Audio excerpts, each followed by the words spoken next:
And this is your girl, Nicole Reloaded. We locked and loaded with another video. Good morning.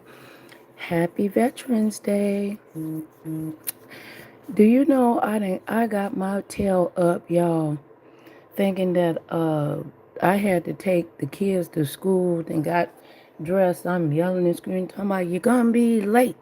You're gonna be late. Cheyenne got up and said, Mom, there's no school today. Go to sleep. Oops. I owe the kids some McDonald's for doing them like that. So much going on in the world. So, what updates do we have? What updates do we have real quick? Okay. Now, I wanted to talk to y'all and ask y'all a question.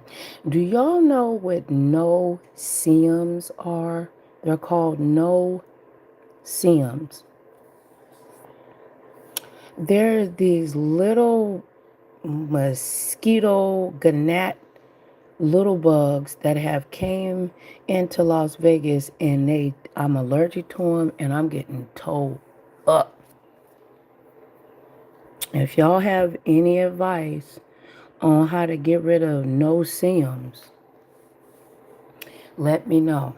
Thank God for Tara, because Tara told me to put dishwashing liquid and vinegar in a bowl. I got like 4 of them around here. These things are sharp. I don't know where they come from. Oh, and the reason why they call them no seams is because they're very, very small. Like you can barely see them with your naked eye. Where the hell is my charger at?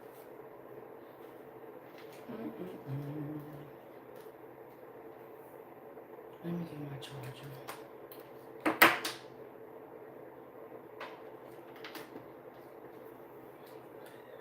You can barely even see them, and they're when they cut you, like they're so sharp.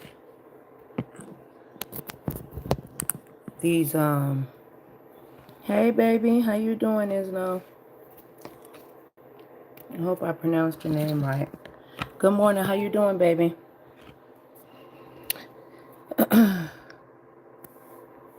It won't let me type. You know what is weird with this new live stream, y'all? Double tap that screen, everybody. You can't, as a content creator, you can't type in your own chat. It's kind of weird, but the vertical is a lot better. But anyway, these no-see-ums are just, they're reckless down here in Las Vegas. Las Vegas. Like, they are tearing you up. I don't know, that I feel like they're worse than mosquitoes. Good morning. How you doing, baby? Palani, how do you pronounce your name? Palani. Good morning. And Enzo. Good morning, y'all. Double tap that screen. So these no-see-ums, they're they're very small. You can barely see them. That's why they call them no-see-ums. So you got to make sure you got Benadryl on deck. You, or like loratadine or whatever, because you can swell up really bad. They say that they don't carry any disease, but when they bite you, the swelling is so large and they're so small. Like they can bite you, but it takes probably like a few hours. I don't know. You might think you got a little itch, and then you look hours later. Try your best not to scratch them, to scratch the area, because you'll swell up really bad. So I don't know if somebody has some like standing water or something over here by the house. Because sometimes people have pools that are unkept. And if they have a pool that is unkept, then it can cause these things to you know, infiltrate you. So, anyway, next on what's going on this morning is that the verdict was that Latasha Daniels has been found guilty. Okay, Latasha Daniels is found guilty of second-degree murder in the death of Pastor Brode Perry. She was in a she claimed to be in a polyamorous relationship. How you doing, Leah Flicks? What's up, baby? Y'all make sure y'all subscribe. Double tap that screen. How you doing, boo? So she was found guilty. Look at my old Nightbot coming through. Y'all double tap that screen. Anyway, let's listen to see what's going on. Okay, Latasha Daniels, she was found guilty of second-degree murder. I said second-degree good morning. I meant to say second-degree murder. Okay, y'all double tap that screen now. We need some likes over here. All right, let's play it. Who killed the pastor? I understand the jury has reached. Let's take a listen. It's however you look at you. You can stand and read the verdict. Each of the verdict forms. Do I need to start from State of Tennessee versus... Okay. State of Tennessee versus Latasha Daniels, indictment number 25-01253. Verdict form count 1. We, the jury, find the defendant guilty of second-degree murder as included in count 1 of indictment number 25-01253.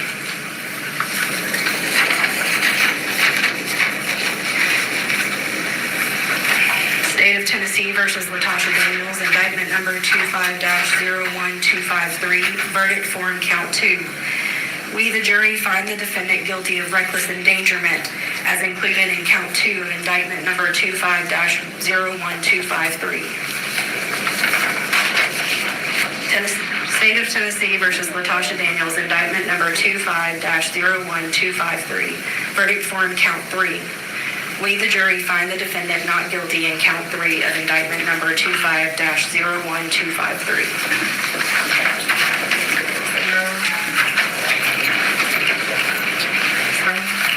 Would you like the jury poll? Yes, please. Okay. I'll start on this end. Is that your verdict? Yes. Is that your verdict? Yes. Is that your verdict? Yes. Is that your verdict? Is that your verdict? Yes. Is that your verdict? Is that your verdict? Yes. Is that your verdict? Yes. Is that your verdict? Is that your verdict? Okay, this is called Broke My Heart murder trial. Okay. Let me see what year. You got me on that one, baby. I don't know what. I think this was a couple of years back. Latasha Daniels murder trial. What year?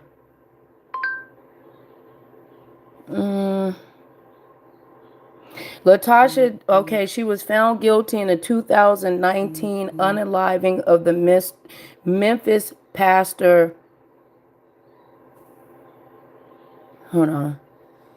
They make you pay for everything now, y'all. When I try to read these articles, they're not free anymore. They want a membership for every damn thing. Lord Jesus, I don't know how to use this damn iPhone. Okay.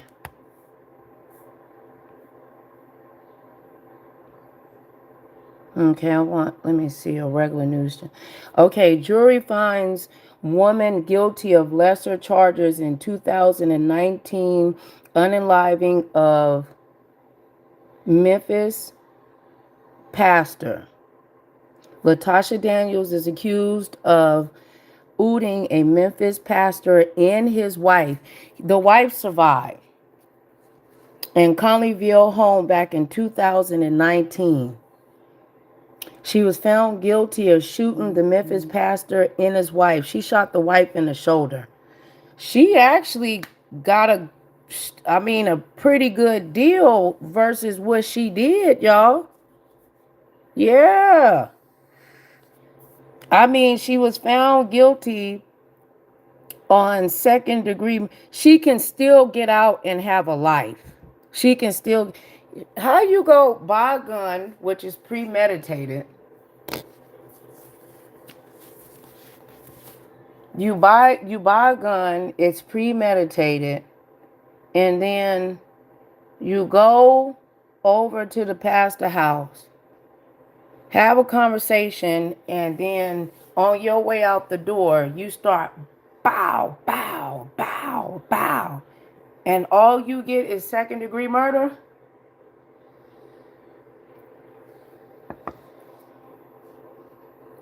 She was messing around with a married man. He was into some form of polyamory, married, but he can bring in other women.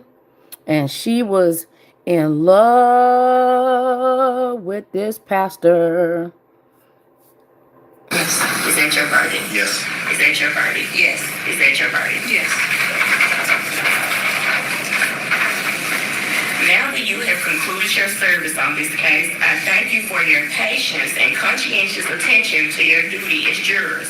You have not only fulfilled your civic duty, but you have also made a personal contribution to the ideal of equal justice for all people. You may have questions about the confidentiality of the proceedings. Because the case is over, you are free to discuss the case with any person you choose.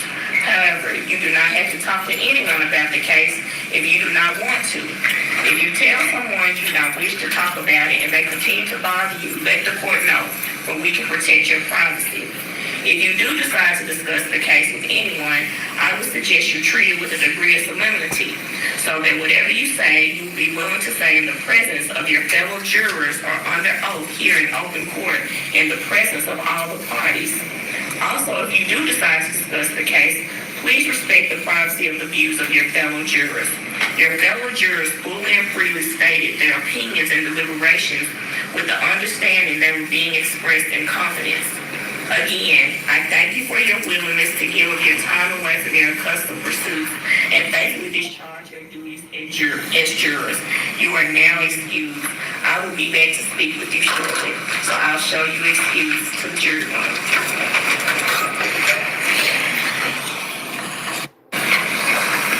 The jury is found you guilty in count 2 of reckless endangerment, and the jury is found you not guilty in count 3. As a 13th juror, I approve that verdict. We'll show your bond revoked, and we'll show this matter set for sentencing. Thank you. January the 12th. We'll need to do a pre-sentence report. Leah, let me see, am I pronouncing your name right? Leah Felix? Is it Felix? Oh, you know what, baby? I go live just randomly. I got my grandbabies, so it's kind of hard. They take so much of my attention, but I'm going to be trying to go live let me see, early in the morning or in the evening when I take my daughter to dance. So just make sure you thumbs up, support. My channel's been suppressed, because of my bipolar lives. Sometimes I can be emotional, I guess, or all the time emotional. But I utilize logic, love, and God, and talk about my imperfections, my life, what I'm going through, and what's going on in the news. So I would love you, Miss Leah, to be a subscriber. It will be truly appreciated, baby. Support the channel. Okay, Latasha Daniels found guilty of second degree murder. We could get a shorter date to get the pre-sentence report back. Okay. That way we don't have to reset it once we get it. Okay. We can reserve January the 12th and then get a sooner date for that. I actually hoping to be in Colorado On January 12th. December. We can get a December date in the MP for that this time.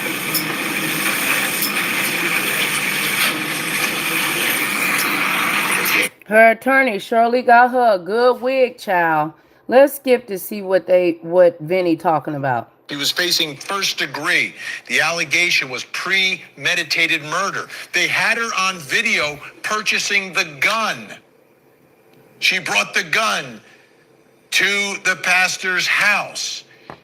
And got away with it. She took the gun out when she was leaving, pointed it at the pastor, shot and killed him. And shot and killed him right in front of his wife. And she was found, I guess, not guilty of first degree, but guilty of second degree. The defense, in their closing argument, wanted something less, like manslaughter. How would she get manslaughter? But the jury came back. So 15 to 25 years for that is what Latasha Daniels is facing instead of life.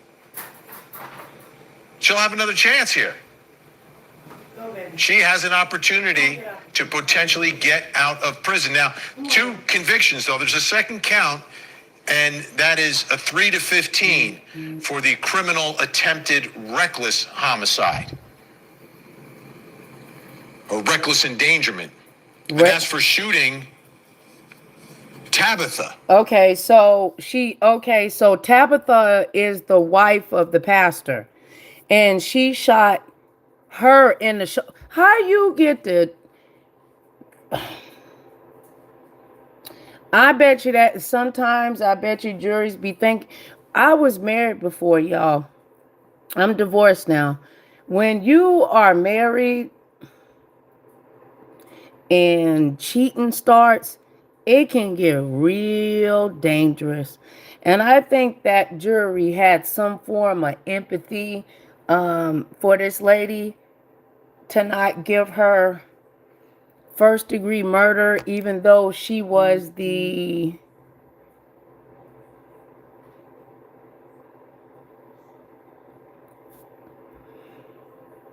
other woman per se.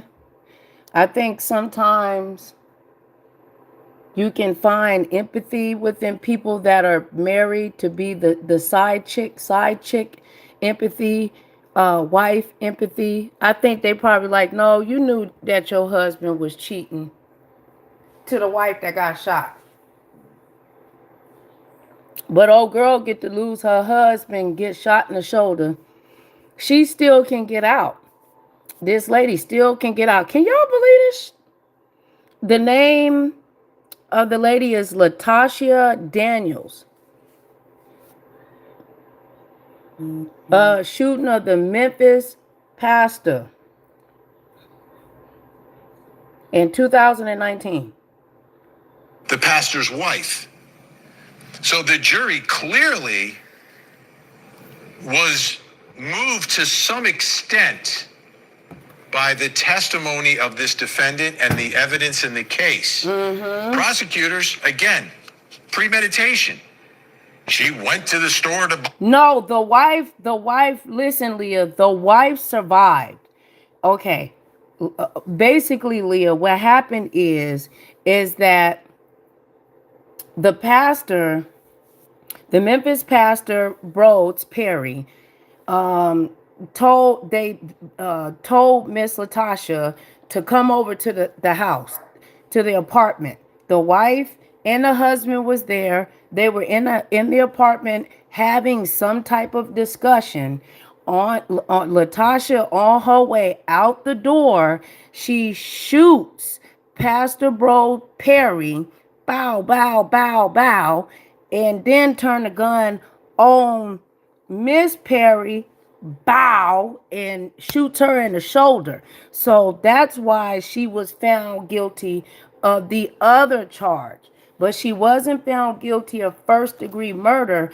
I feel that the jury had some form of empathy for this lady. The wife survived. She lived. She testified.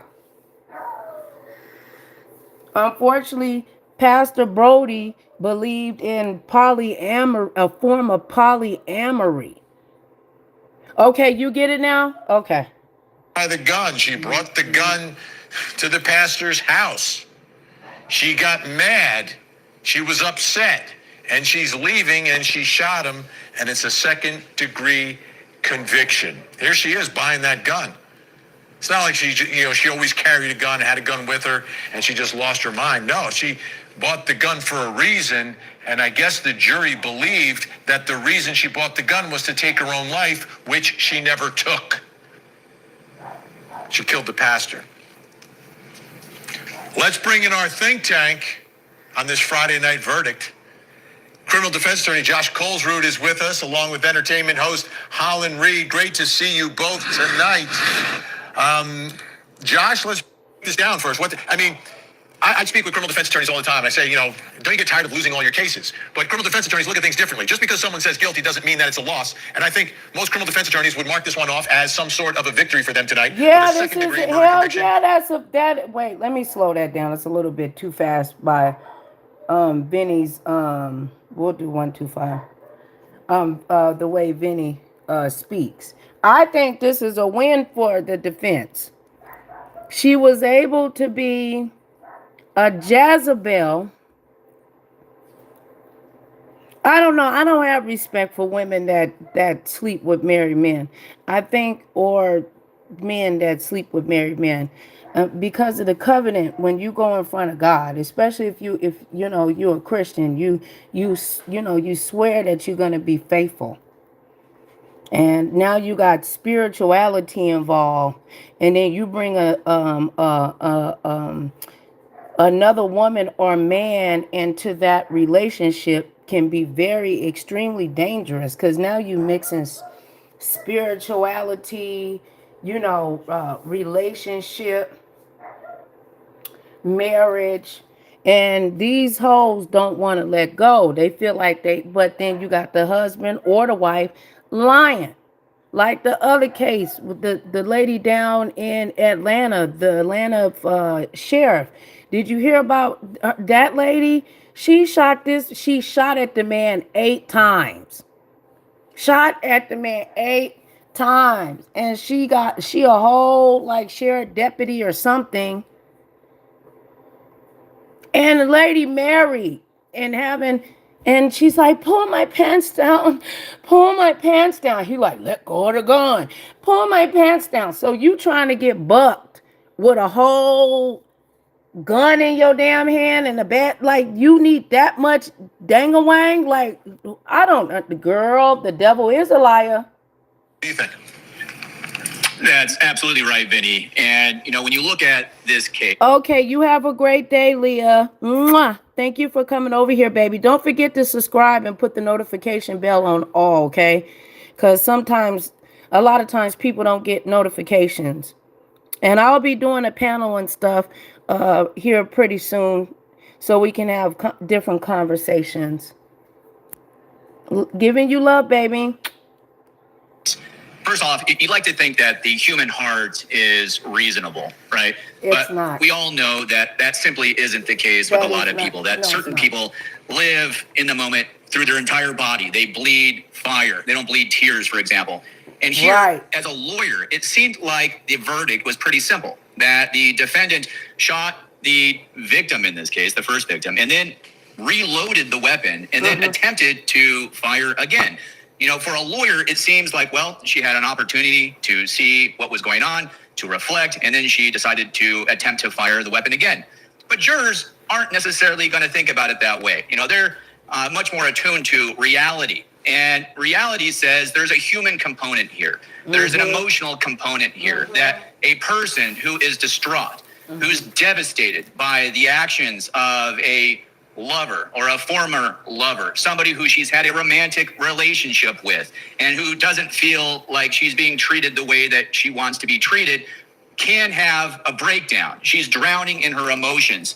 See, that's what I said. That I believe that this jury had empathy for the side chick / mistress, because I'm pretty sure them people on the jury have some knowledge, if they're not married or been in some form of a relationship where someone has cheated or know a friend that is cheated. I don't respect women that sleep with married men. I think they're trash.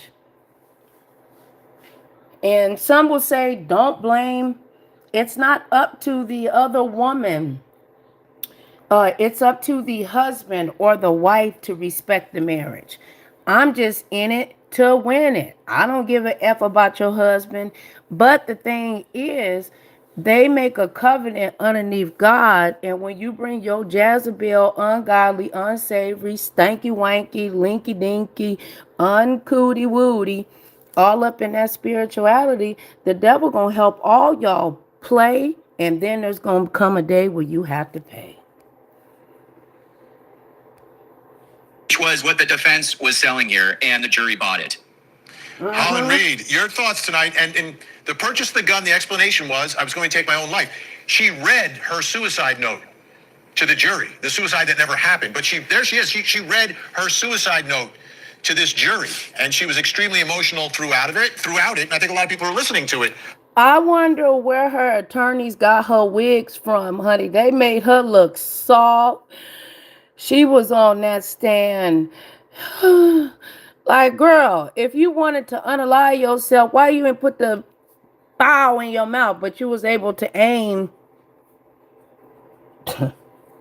You was able to aim and unalive the pastor and reload and oot the pastor's wife, Miss. Come on now. The jury had, but I'm telling you, people got empathy for mistresses and wives and husbands that cheat based on whatever they've experienced.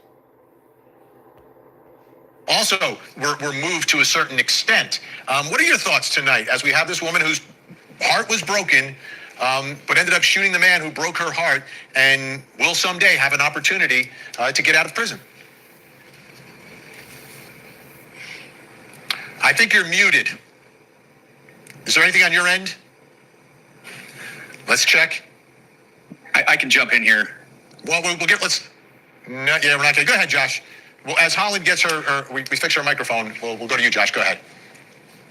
Sure. So, in cases like this, it's always unexpected when a jury does something that you kind of feel is not the correct verdict. Because in this case, the defendant had time to reload the weapon. So you kind of have to ask yourself, what was going through the jurors' minds when they decided that this was second-degree murder? Right. How did they not think this was premeditated first-degree murder?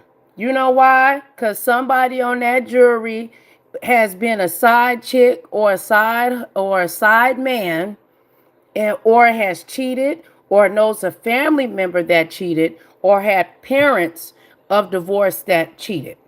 And they had empathy that especially with the spirituality aspect of the pastor. Pastors have so much power, and us as that are believers, that are Christians, that go to church and God in Christ, Baptist, Pentecostal, so on and so forth. I bet you they believe that pastor just had spiritual hold and decided to dance with the devil. So therefore, you playing games, you disrespecting the church, you playing with the church's money, you playing with your wife, and y'all got what you got. I'm shocked this lady did not get first-degree murder. But there's empathy for playing with the ooty woody. That is that it was impulsive, that there wasn't knowledge of forethought, that she wasn't pre-planning this despite How did she the not idea that she pre-plan it though when she went and purchased the gun ahead of time? wanted to commit suicide. And you think that if she wanted to commit suicide, that she's planned it out, that she's told other people that could corroborate that she was going to do this. But we didn't hear evidence of that. Yeah, sure. There was a note, but when was that written? And in relation to what happened. So in other words, the jury in this case is, seeing this emotionally. They're on a more human level than I think most attorneys do. Yeah, let's take a listen to that suicide note, because the suicide note she wrote may have actually saved her life. Let's watch. Ooh, what the note gonna say, y'all? I'm sorry that I have let you down. I tried my best to be the person. I'm sorry that I was a Jezebel and I hummed on the pastor's balls. I know that I was a hoe, but I wanted a man that didn't belong to me. Oh, sorry, my bad. That's not what she said. Let's listen to what she said. My bad. I'm sorry that I have let you down. I tried my best to be the person you all thought I was. I tried to be the person you could count on and be proud of. However, I have been depressed for a long time. I did well with COVID until the past 2 years. My world changed February 24th, 2017. And it just keeps getting worse. And I believe that moment is what saved her here. Mm-hmm. Because as a result... What saved her was that wig.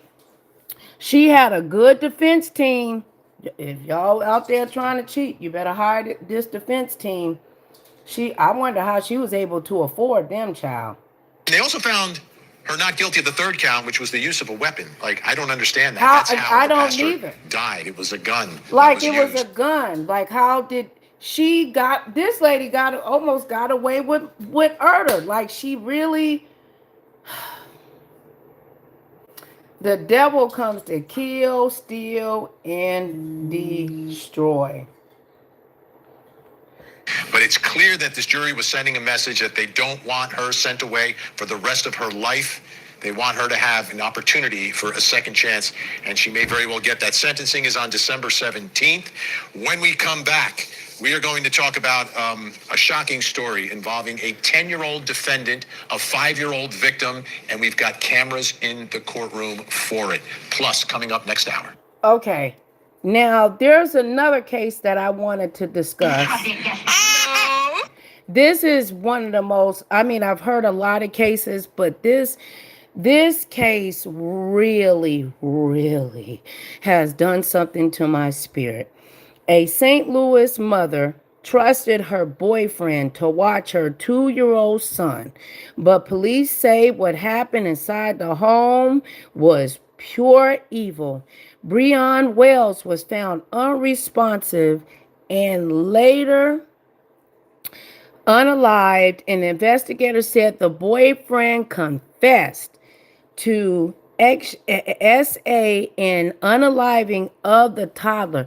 And he goes into graphic detail. This baby boy, you better not, man. I see my daddy told me, don't you leave them babies with nobody. That's all right. You don't gotta work. Don't you leave my grandchildren. Don't you leave my great grandchildren. Don't you. That's all right. I'll give you extra $40. You just gonna have to stay at home with these kids.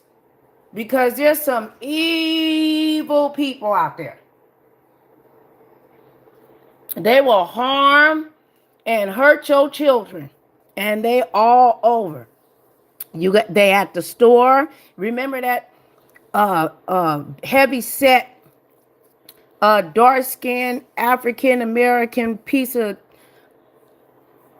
sin that unalived that beautiful Caucasian baby at the store and stabbed that baby with a knife, and she thought it was funny.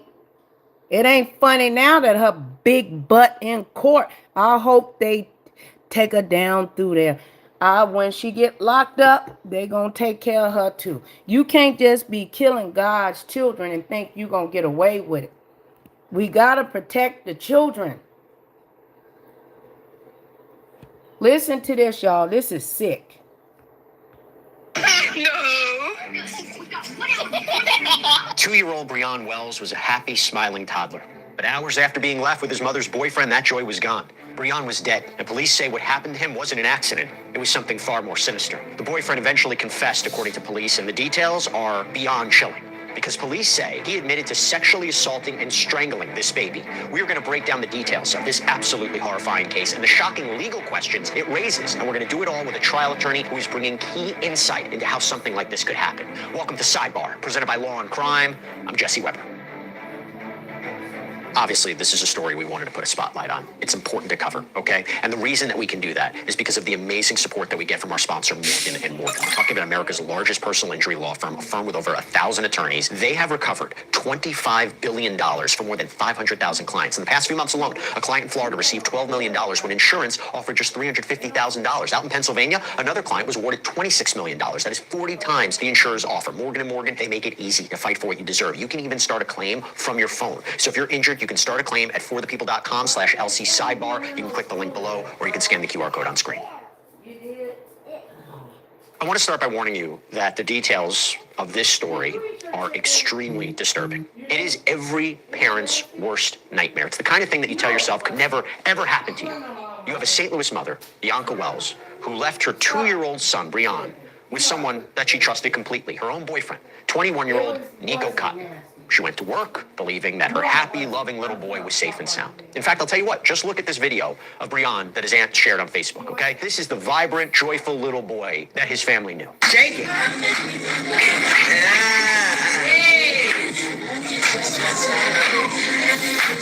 That's the memory that his family is now left with. Because what happened next is the stuff of nightmares. On October 27th, Brian was rushed to the hospital, unresponsive, and later died. And then came a horrifying revelation from the police. They say this wasn't an accident, that the babysitter, the man that his mother trusted, allegedly confessed to killing this child. But he didn't just harm the child, no. Authorities say he sexually assaulted and strangled this 2-year-old boy. According to a probable cause affidavit, the medical examiner found that Brian had a lacerated liver. The cause of death was ruled a homicide from multiple internal and asphyxial injuries.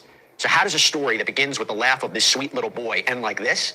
We've been digging through the court documents. We've been digging through the police reports to try to get just a picture here, a clear chronological picture of what happened, this case. So according to the St. Louis Metropolitan Police Department, this all started with a call for help. October 27th, it's around 10:40 p.m. Police were called to a house in the Mark Twain neighborhood for a 2-year-old boy who was unresponsive. Officials arrived. They rushed this child, who again was identified as Brian Wells, to a nearby hospital where he was declared deceased. And now there are a few critical details here that we want to talk about, because police confirmed to local outlet Fox 2 that the 2 adults who were with Brian were not his parents.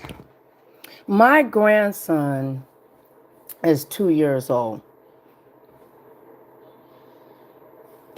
I just cannot bring myself to have any understanding or any fathoming. How could you SA, and SA can't have nothing to do with actual gratification, because how could you get gratification off of something like that? Automatically, the brain should tell you that you would be destroyed. This baby, spleen, liver, and kidneys. You put your male, you did this to a 2-year-old baby, and he wasn't even a thick little baby. You just killed this kid, and the mama just left the baby. The mama just left the baby with her boyfriend. Probably because she couldn't afford a babysitter. I mean, you would think you could, but I would tell, look, I done learned my lesson over the years. That's the reason why I have chose to be abstinent, that I have been celibate. I don't, when I hear stories like this, it just confirms, well, I don't think that I want to even date or be with anyone. But that's going to be hard. I just ain't going to let my grandbabies around her. You got to watch out for the older kids, too. 4 girls. Every time a man would try to... I don't like when a man asks me about my girls. Why do you want to know? You trying to date me. Why do you want to know? Freak. have learned that this call came from a house where the child didn't even live. According to a probable cause statement, the man watching him, again, was Bianca Wells' boyfriend, 21-year-old Nico Cotton, and police say Cotton told them he was the, quote, sole caregiver for the child on October 27th and had been there for several days. Now, initially, the child abuse unit took over the investigation, deeming the circumstances suspicious. The adults present, including Cotton, they were questioned and released pending that investigation. But the break in the case came from the medical examiner's report 2 days later. Why? October 29th, the medical examiner's office said that the little boy's body had evidence of strangulation as well as other injuries. The report ruled the death a homicide, finding Breon died from, quote, multiple internal and asphyxial injuries, including a lacerated liver, and also showed. But the break in the case came from the medical examiner's report 2 days later. Why? October 29th, the medical examiner's office said that the little boy's body had evidence of strangulation as well as other injuries. The report ruled the death a homicide, finding Breon died from, quote, multiple internal and asphyxial injuries, including a lacerated liver, and also showed signs of sexual assault. So with this evidence, the case was then transferred to homicide detectives. And faced with these findings, Nico Cotton turned himself in on October 30th. It was then, according to the probable cause affidavit, that he allegedly confessed, admitting to sexually assaulting and strangling Breon. Now, he has since been charged with second-degree murder, forcible sodomy, statutory sodomy, abuse of a child resulting in death. And it is in that probable cause affidavit where the alleged confession becomes even more disturbing and even more graphic and even more specific. The document states that after... All right, let me read this to y'all again so you can understand. A St. Louis mother trusted her boyfriend to watch her 2-year-old son. A St. Louis mother trusted her boyfriend to watch her 2-year-old son, but police say what happened inside the home was pure evil. Breon Wells was found unresponsive and later unalived. And investigator says that the boyfriend confessed to SA in unaliving the toddler. Being read his rights. The defendant, Nico Cotton, and that progression's important, right? Allegedly saying this after being read his rights. Once they find out what this dude did in the prison, I don't think this man, God forgive me, I'm just saying, once they find out what he did, they gonna tear. I don't know if this man gonna survive. And then also, thank you, thank you, baby. Okay, don't play with that, baby. Thank you. Thank you, baby. Thank you, baby. Go wake up, Shy. Okay, it's gonna be cleanup day. I'm sorry for waking y'all up early. I love you. I love you, baby. I love you too, Chocolate. Okay? Hey. Chocolate. Say like, share, and subscribe. Say like. Say like, share, and subscribe. All right, thank you. That is when he didn't just admit to the assault, he detailed it. And this is so... He's so nasty. Disgusting and graphic. It's just so... they're going to tear... When they find out what he did in prison, I don't know. I'm not saying I'm not God, so it's not up to me to redeem anybody. But this man is a nasty, dirty, and young too. I wonder what happened to him. How could you get sexual gratification? But it's not about sexual gratification. It's about power, control, and lust. Power and control is a very, very powerful, lustful thing that can take a hold of a man, of a woman. That spirit. And the devil comes to kill, steal, and destroy. You got to be a sick, twisted. Don't leave your kids with no random person. I don't care if the boyfriend pounding you down to the town. No. If he want to help you take care of the kids, get you a sitter. And you better do a background check, because just because you take them to the child care place, you never know. The owner might be sniffing on fentanyl. Man, it's dangerous out here. That that we're not going to read you the whole thing in its entirety, but essentially, police claim that Cotton engaged in sexual activity with this child, this 2-year-old child. And during that activity, he, quote, bit and strangled the child. The child's death was the result of the multiple injuries he suffered during the sexual assault. It is a level of alleged brutality that is almost impossible to comprehend, especially when you remember, again, that vibrant little boy at the center of it. So following Breon's tragic passing, his aunt shared these videos to show the world who this little boy was. Why do you sound like a grown man? No.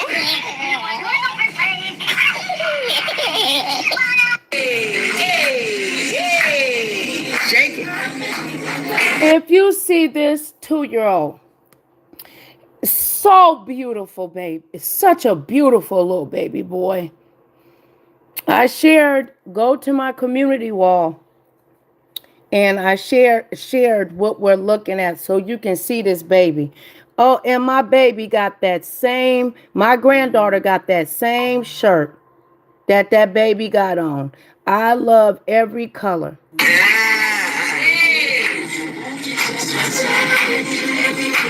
Again, that laugh. He was so adorable. This is the child that his family is now forced to mourn. In her grief, Breon's mother, Bianca Wells, told KMOV that this feels like something out of the TV shows that she watches, saying, I watch Law & Order all day, so to feel like this is me and this is my baby, the happiest baby in the world, he doesn't deserve this. Feels like my heart is shattered. It doesn't feel like I have air in my lungs right now. She also shared a message for other families of mourning born from her own tragedy. I know what that feels like, to feel like you don't play with that. To not have air in your lungs from the loss of a loved one. It is very devastating.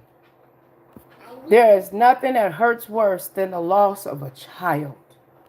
Saying, support your family, be there for them, because you could be like me and have nothing. She also told the outlet that one of the only comforts she has is that Breon is in a better place with his father. The boy's godmother, LaToya Johnston, told the St. Louis Dispatch that Wells didn't have much support. That's why she left him with someone she trusted while she worked long shifts. Johnston told the paper, quote, she was not a bad mom. She was a trying mom. There's no book on parenting. There's no foundation of knowing how to take care of a child. She was trying, and she had the love and support of people trying to help her learn. Now, Nico Cotton remains in custody, again, facing these charges of second-degree murder, forcible sodomy, statutory sodomy, abuse of a child resulting in death. Oh, Lord. To say what these charges are. Listen at these charges. Wait, one more time. That's why she left him with someone. She left the baby with someone. I wonder how long was he her boyfriend? You would never think that your boyfriend would do something like that but people are sick. And the devil is out to kill, steal, and destroy. I'm telling you, the devil don't care who he take out. It don't matter if it's a 1-month-old, 2-month-old, 3. When the devil come to collect. Trusted while she worked long shifts. Johnston told the paper, quote, she was not a bad mom. She was a trying mom. There's no book on parenting. There's no foundation of knowing how to take care of a child. She was trying, and she had the love and support of people trying to help her learn. Now, Nico Cotton remains in custody, again, facing these charges of second-degree murder, forcible sodomy, statutory sodomy, abuse of a child resulting in death. I think it's important, once again, to remember to say what these charges are, and now we want to talk about it. I want to bring in right now trial attorney Allie Young. Allie, thank you so much for taking the time. It's always good to see you. This is an awful case on so many different levels. And, when you think about these accusations, when you think about these charges, it almost seems unbelievable. It's hard to grasp it. It's hard to wrap your mind around someone allegedly doing this to someone else. But if you start with this alleged confession, right? You have a defendant allegedly confessing to this, providing details about this. Is that just handing the prosecution a conviction on a silver platter? And you also have to wonder, why would someone confess to this? I mean, for this case, thank goodness, if he really did this, you get a conviction easily. In a terrible situation, probably the cleanest resolution you can have. But isn't it interesting that he would allegedly confess to this and why he would do it? I think that he confessed. I think he confessed to the crime because of the gruesomeness of it. I think he still wants to have some form of power and control, but by providing details and hoping that the news outlets will share his debasing, disgusting behavior, and it will give him more power. But one day, Oh, yes. One day, with his big, young, sick, twisted mind, and I'm pretty sure he was abused too. I bet you any kind of money. A lot of men be SA, and it goes underneath the rug because they're males. Males, a lot of males have been physically touched by women and men. And there's a lot of women that are predators too. It's okay for a 13-year-old boy to have sex with a grown woman because it's looked at as a badge. Okay, it's just no. 13-year-old, 10-year-old male should not be having any type of actual with no grown woman or man. Once that seed is implanted into the spirit of a human soul, you got some serious issues on your hand. Let me just play it. Let me just be quiet. I mean, you'd hope that this will help put a nail in the coffin of a conviction here on all counts. But at the same time, you have to wonder, why just walk in and give a Mirandized statement and say, yeah, you did exactly what they are alleging you did to this young boy. It's heinous. It's hard to understand. And it just hurts people's hearts that read the probable cause statement, the charging document, that read any news articles regarding it. So it definitely leaves you wondering why he would just make a full confession to it. Do defense attorneys say, hey, even if the police say that he confessed, we can try to show coercion, his mental state? I mentioned the progression, right? If he allegedly confesses after being read his Miranda rights, do they try to say, hey, the Miranda rights weren't read properly, he didn't hear them, he didn't understand them? And what are avenues that we could potentially expect from a defense attorney? Sure. We'd look towards whether or not the Miranda warnings were given appropriately, first off. So then you would hope that the police gave them at the appropriate time. They were asking guilt-seeking questions prior to giving Miranda. But then afterwards, we would look to see what kind of what the interview looks like. I mean, is the interview open-ended and letting the defendant or potential defendant kind of just give his story? Are they force-feeding him these answers? You'd look to see if it's a false confession. I mean, we hear about that on Dateline all the time, things like that, about a false confession being given because of a low IQ, a low understanding or cognitive ability to really speak on behalf of oneself. And so if a police officer or detective is sitting in an interview being very forceful with someone with low cognitive abilities and insisting that they did something over and over and over again for a lengthy period of time, we might look to see if that confession was coerced or not voluntary, as we would say. But even if you put the confession to the side, the evidence seems overwhelming. Aside from where the call was placed, right? The call, that in and of itself, this young boy, this baby essentially was, where he was. The medical evidence, overwhelming. Strangulation, lacerated liver, signs of sexual assault. When we talk about this in a child victim as opposed to an adult victim, there are less alternative reasonable explanations for why this would, unless they're saying the medical evidence is completely wrong, right? We're going to bring in our own medical examiner, our own pathologist to say this, these conditions didn't exist. How does a defense attorney fight against this? It seems pretty overwhelming, no? No, there's no denying that this child was abused severely. I mean, there's not a medical expert in the state of Missouri that's going to come in and deny that this child was abused. What the defense attorney would look to do if they're going to try and fight these charges is whether or not the defendant had sole custody of the child during the entire course of when the abuse could have occurred. So I know in the probable cause statement, it does say that he says he had sole custody of the child for a number of days, but we would look to see if that's an accurate statement or not. We would look to see if there was anyone else that could possibly do this. The defendant taking the child to the hospital would help in the defendant's favor, showing, okay, maybe he didn't actually do that if he has the wherewithal or the compassion to take the child to the hospital seeking help for what's going on with him. And what do you make of the fact that, just going back to something you mentioned, this didn't happen in the child's home? There were other adults present. They weren't his parents. How does that play into the prosecution's narrative and theory of the case, and what we should be thinking about that? The prosecution on all counts has to prove beyond a reasonable doubt that this defendant, Mr. Cotton, is the only one that did this and that nobody else helped or could have been responsible for the crime that was committed. And so his confession certainly helps, but any defense attorney is going to try and poke holes into that story immediately. and you wonder about other people who are present, cooperating witnesses, maybe a defendant of some kind.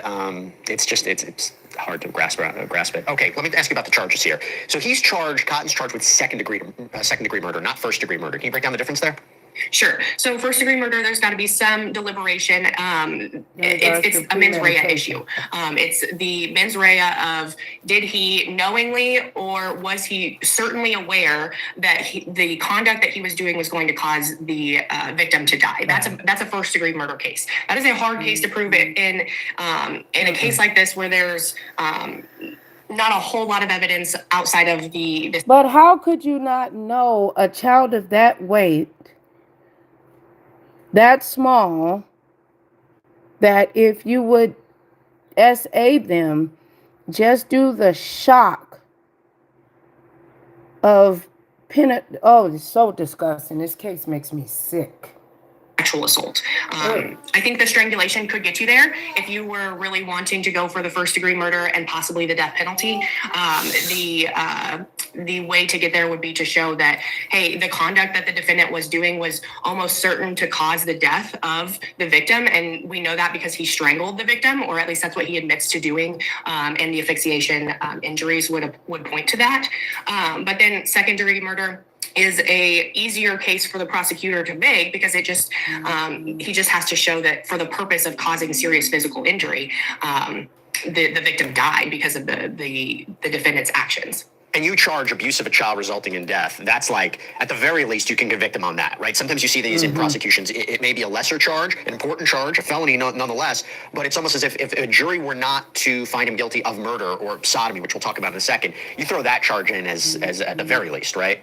Sure. And I would say abuse or neglect of a child in this situation is not necessarily a lesser charge because based off the statute in Missouri, murder in the second degree is a range of punishment of anywhere from 10 to 30 years, which is a 30-year sentence is a life imprisonment, right?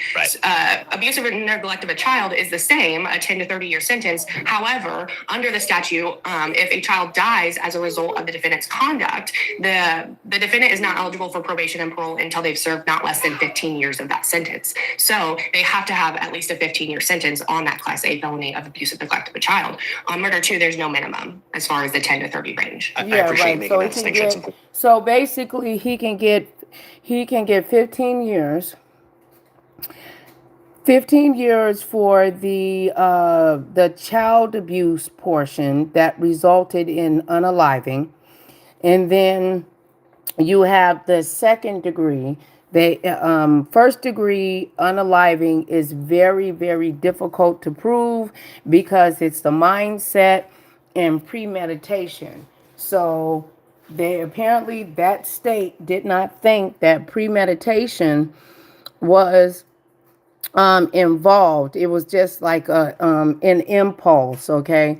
It's not like they were, even though how sick it is. But I don't see how, I think they could have got premeditation, but I feel that the state prosecuting office wanted to make sure that they get a slam dunk. So you're going to get 15 years for the child abuse and neglect resulting in the unaliving. That maximum is 15 years. I don't see why a judge wouldn't give this individual that. But then they say running consecutive with second degree murder, which is 10 to 30 years. So could he get 45 years? I don't know. I think that he should be pent underneath the jail and wear a t-shirt of the baby with his crimes and let the prison do what they do. Talking about forcible sodomy and statutory sodomy, aside from the human perspective of it's hard to grasp my head around that when you're talking about your child and how disgusting that is, legally speaking, why charge 2 different counts of sodomy here? Sure. It's kind of, in my opinion, it's kind of just throwing the kitchen sink at them. They're the same exact charge outside of just one different element of each side. So on sodomy in the first degree, it's an unclassified felony, but it's charged as an aggravated offense. So under that count, they'd have to prove forcible compulsion. In order to do that, they just have to show that physical force was used to overcome a reasonable resistance. So It would be reasonable for anyone to imagine that a victim, a child, anyone else in that position would have used some sort of resistance to the defendant's conduct. So you get there. Which means form of resistance during the unfortunate act, that the child would freeze their body up or cry, or even when you go to white babies to clean them, when they have a number 2, they would clench their cheeks or their legs would. That's an automatic natural reaction. This dude is a freakazoid demon. Easily. But under the anyone else in that position would have used some sort of resistance to the defendant's conduct. So you get there pretty easily.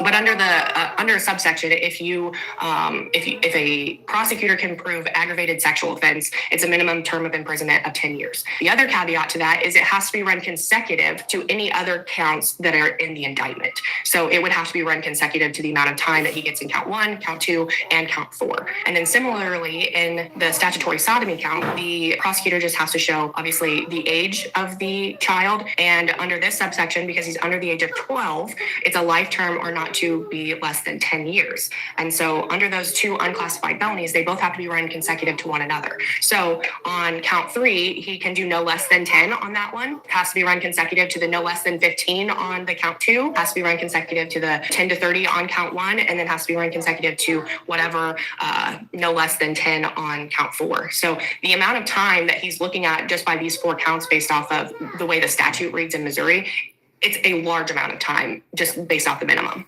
Yeah, and if he did this, good. That's exactly what he deserves. Now, he was, our understanding is, he was initially questioned and released, then turned himself in later on. Is that an interesting timeline to you? Does that raise questions about how investigators maybe handle suspicious deaths before they have official confirmation there was foul play here?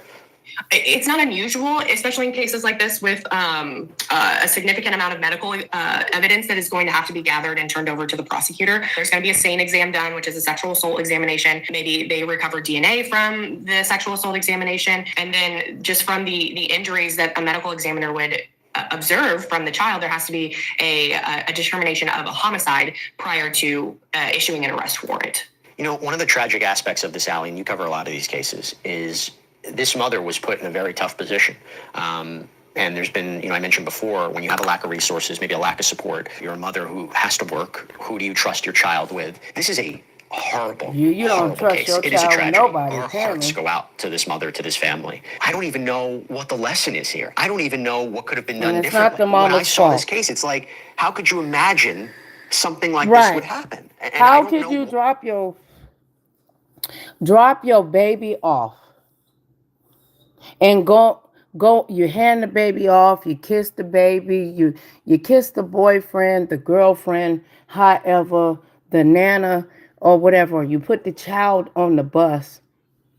Y'all need to look up what's going on in the state of Nevada. There's a whole bunch of freakazoids that work for the school. Yes, Chocolate, what's wrong? Why is she doing it? Is she okay? She blind. What she need? Hey, be quiet, Chocolate. All right, y'all be quiet. Anyway.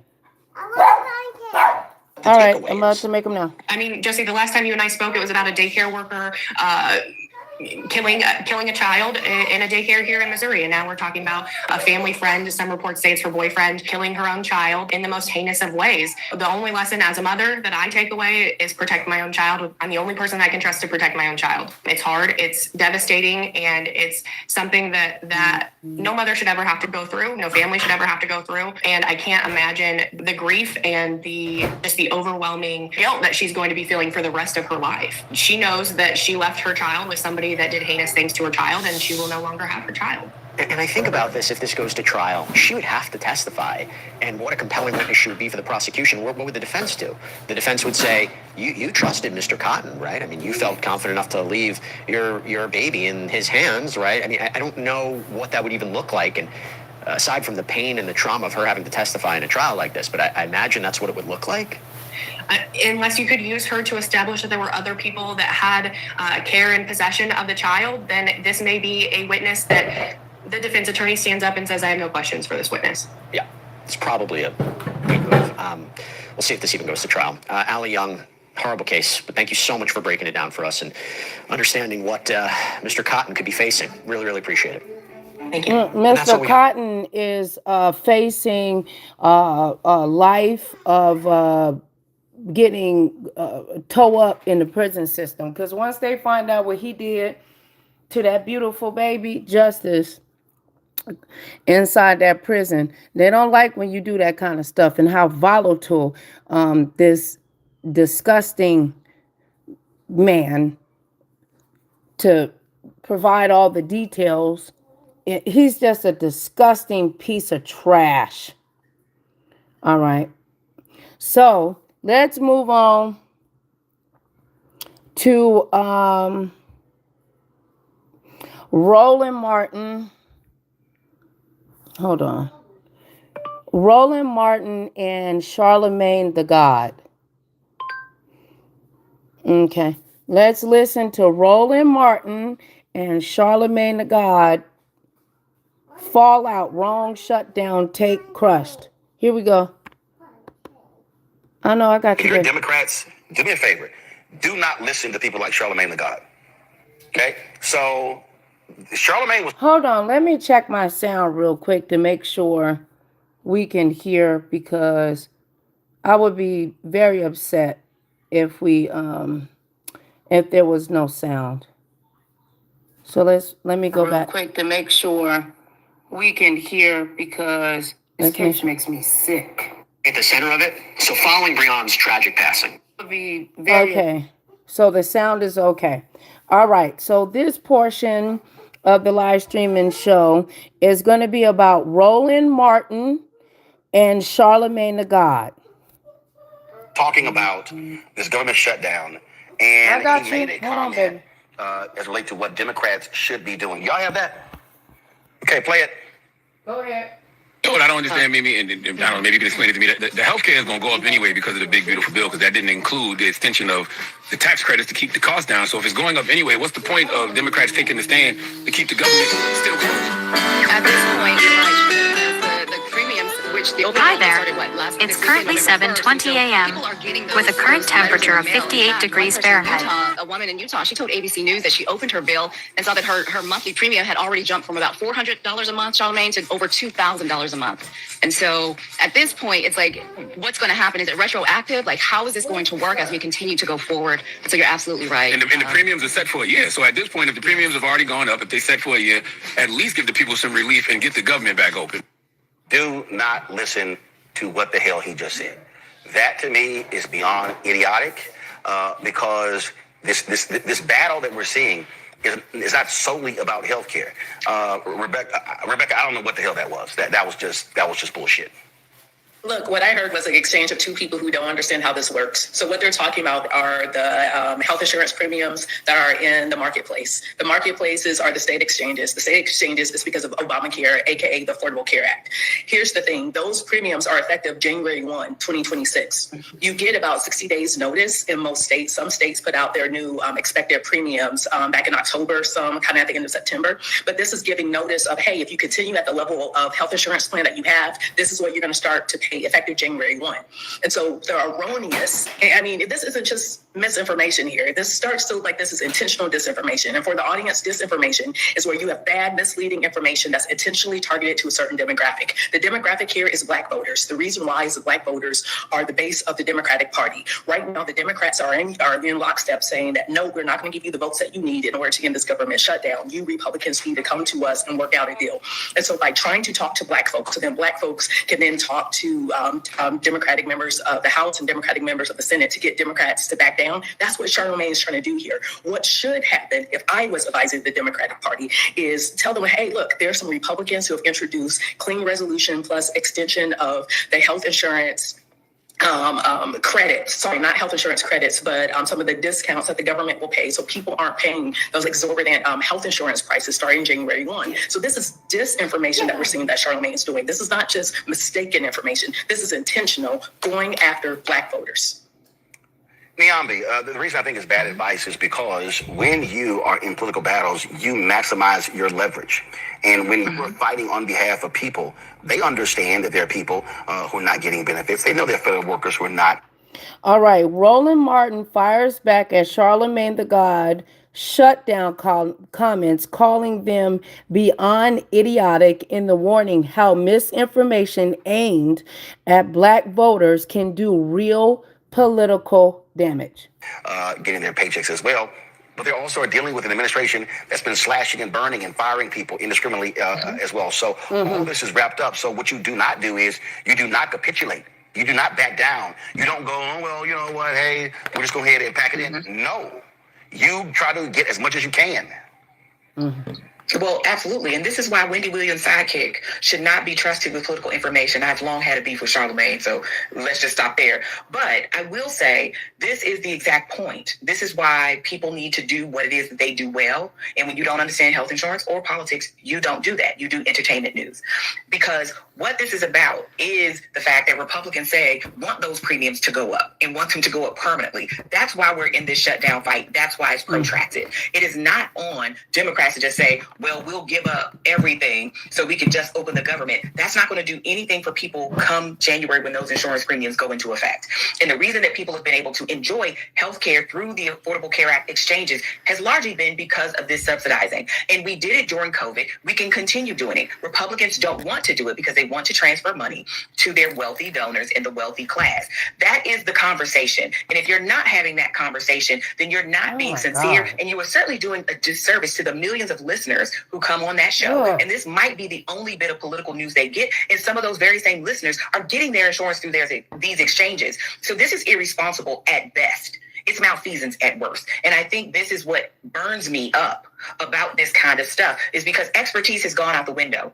Good journalism has gone out the window in favor of entertainment. These are people's real lives. Charlemagne will be able to pay for insurance any day of the week. He is a wealthy man. But most people who have to rely on these exchanges will not be able to do the same if the Democrats cave in and give the Republicans what they want right now, which is to have those premiums go up and have them go up with permanently, essentially. And when you are winning the argument, when you are controlling the narrative, Cameron, you don't just say, here you go, take it away. No, I mean, I think this is politics 101. Unfortunately, like, the pain is very real. CharlemagneThaGod urges Democrats to give in to government shutdown. Across the country due to the government shutdown. The pain is very real, state to state, as so many millions of people of all races are being hurt by SNAP benefits. The pain is really real for travelers who have hours and hours of waits and delays because of TSA workers and air traffic controllers are not getting paid. It is definitely impacting even my own family. My sister's a nurse in the military. She has not received her paycheck. I've got plenty of friends who are active duty who are not receiving their paychecks. But all that aside, we have complained and we have seen how Trump has slashed education budgets, slashed healthcare budgets, has done so much to eliminate tens of thousands of jobs, not just in the government, and then all the ecosystems that when those government jobs, it's not just the person in the house loses their jobs, the restaurants they go to, the child care center they could afford to used to send their kids to, now they can't. So many other people are affected when all of these folks are losing their jobs. And Democrats, for once, have both the narrative on their side. And another thing that they're not discussing too is that foster care and kinship programs are mixed in with the welfare division, temporary needy assistance for families. I believe that the funding for children that are adopted, that are in state control due to child neglect, alleged child neglect and abuse, whatever, that money should be separated from the welfare division, because I feel like if you're removing a child from the parent due to low income, lack of resources, drug issues, or whatever, why would you put them the caregiver that you put responsible of that child, put them right back in that system to help fund the caring of these children. So when things go to get shut down, you have foster care and kinship families, as well as adoptive families, being accused of just wanting welfare when they force you to utilize these programs if a child is put into protective custody.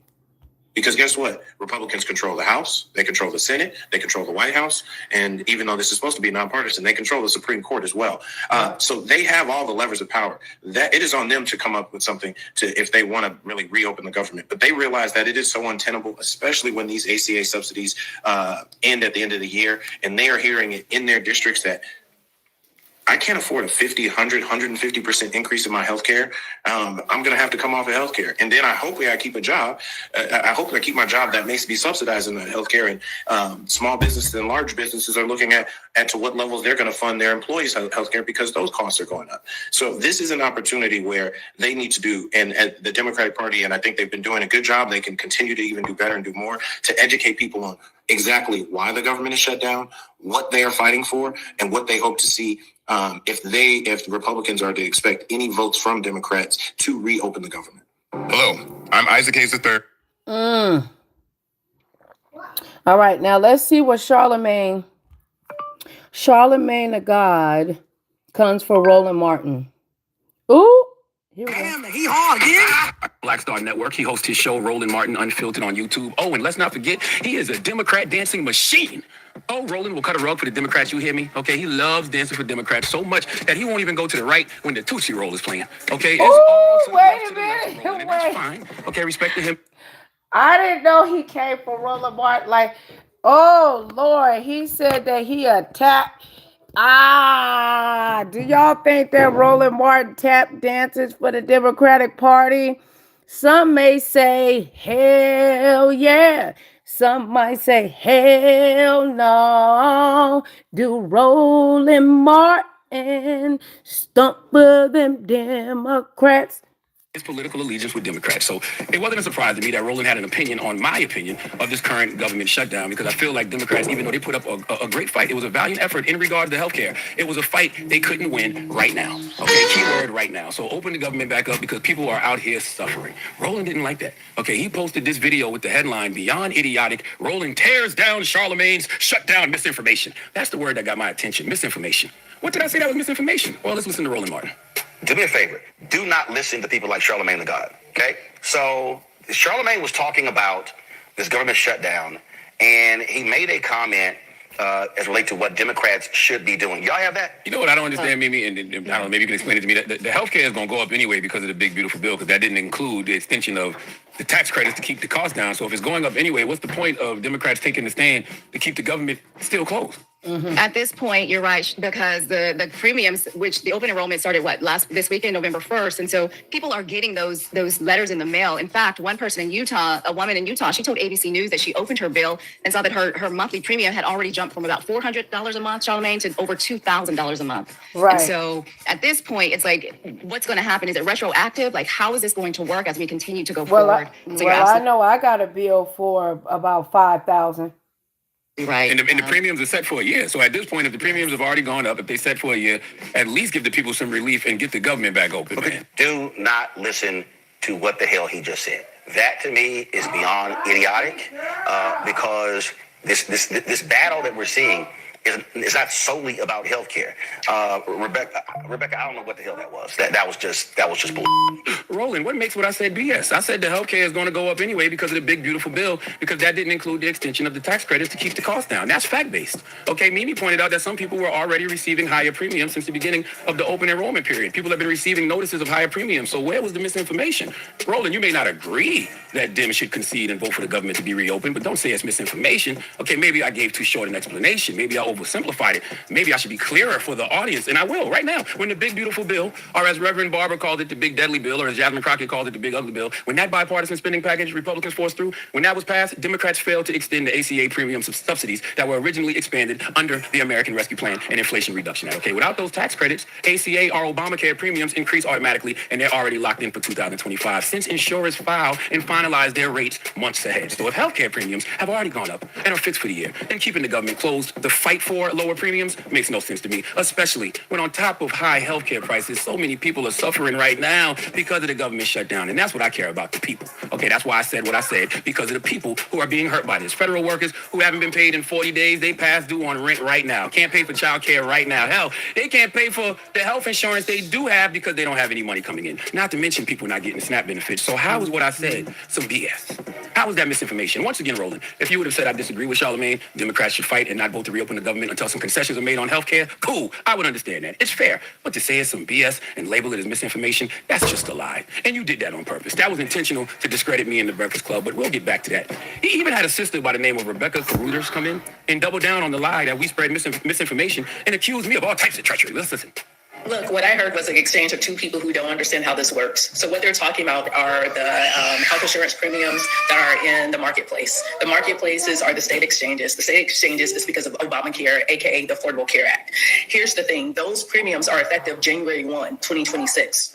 You get about 60 days notice in most states. Some states put out their new expected premiums back in October, some kind of at the end of September. But this is giving notice of, hey, if you continue at the level of health insurance plan that you have, this is what you're going to start to pay effective January 1.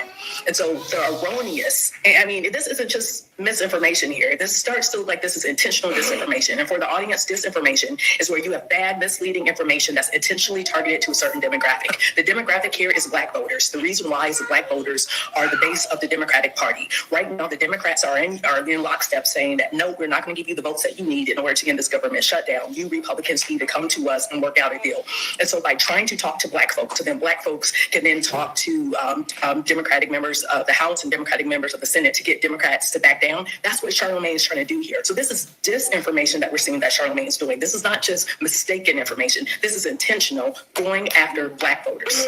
Rebecca, I don't even know what you were trying to imply. Okay, you repeated what myself and Mimi just said. You just didn't oversimplify it like I did. But I still don't understand how that leads into you saying I'm intentionally giving out misinformation to Black voters. What is the misinformation? I'm also not trying to discourage anyone from voting in midterms, even though I know we are going to have to fight to have free and fair elections in the midterms. But that's a whole other conversation. But you, Rebecca, sound like you were trying to make me out to be controlled opposition.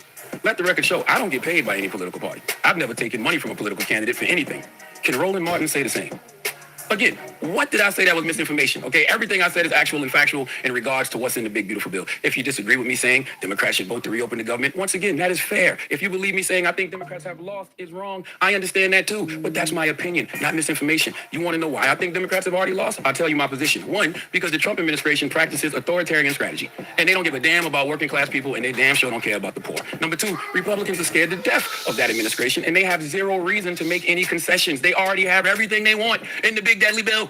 Okay, massive tax cuts stay. ACA subsidy extensions didn't make it in. Deep cuts to Medicaid and social programs already in there. They have zero reason to play ball. Roland knows this, but he would rather sell y'all false hope instead of telling you the truth. Roland knows most of these Republicans have made careers running against Obamacare. They can't go back now, even if it kills them in the midterms. And a lot of people I've spoken to in government, Democrats, by the way, feel like that's why pinning a shutdown strategy around this issue was foolish to begin with. Okay, and a lot of them told me they knew they weren't going to get anything out of this except maybe the promise of a vote on the Senate floor. Wait a minute.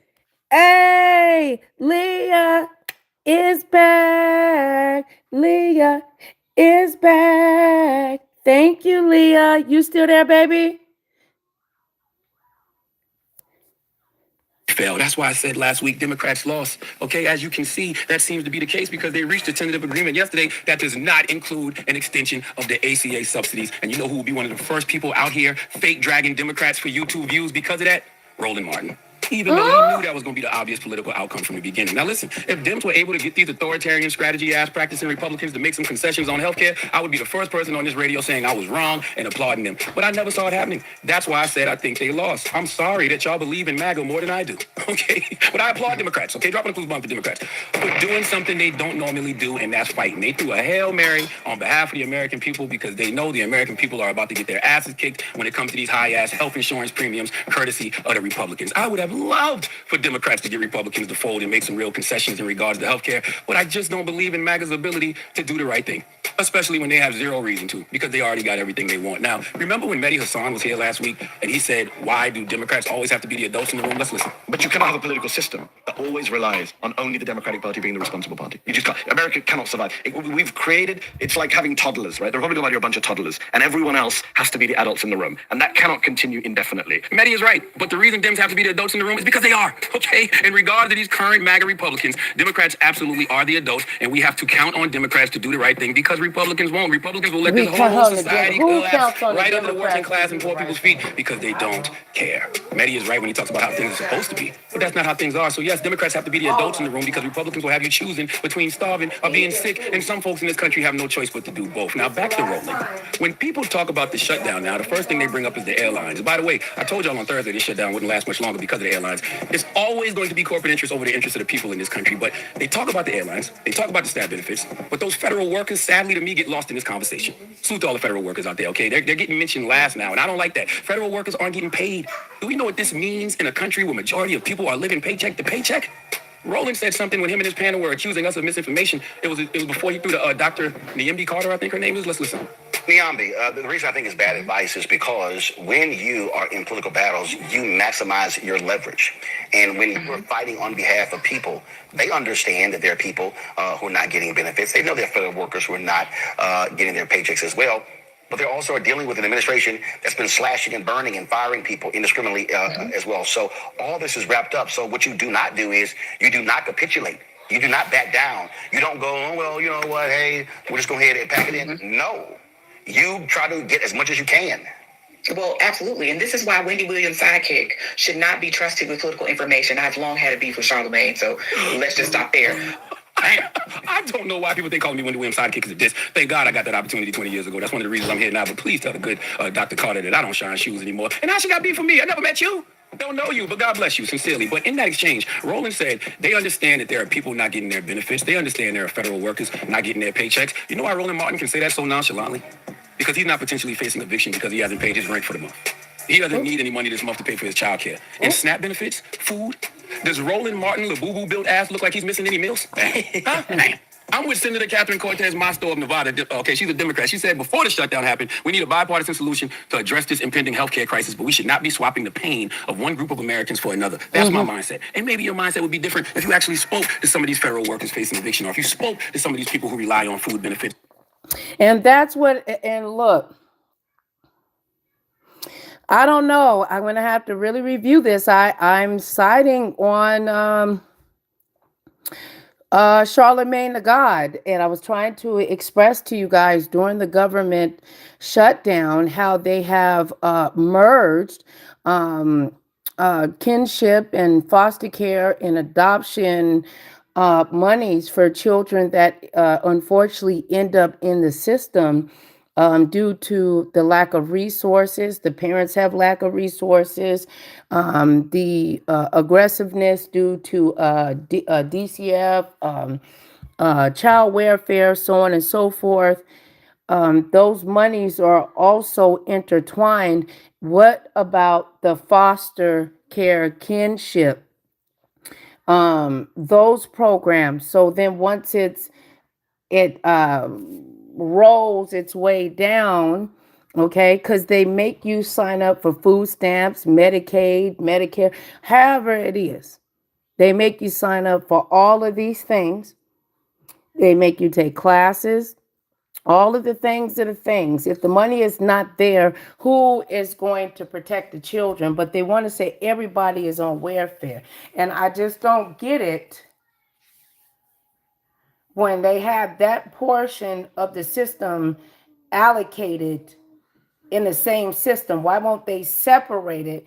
because then they'll accuse you of being on welfare if you have an EBT card, but you could be a whole foster care parent. I call BS. I don't think it's right.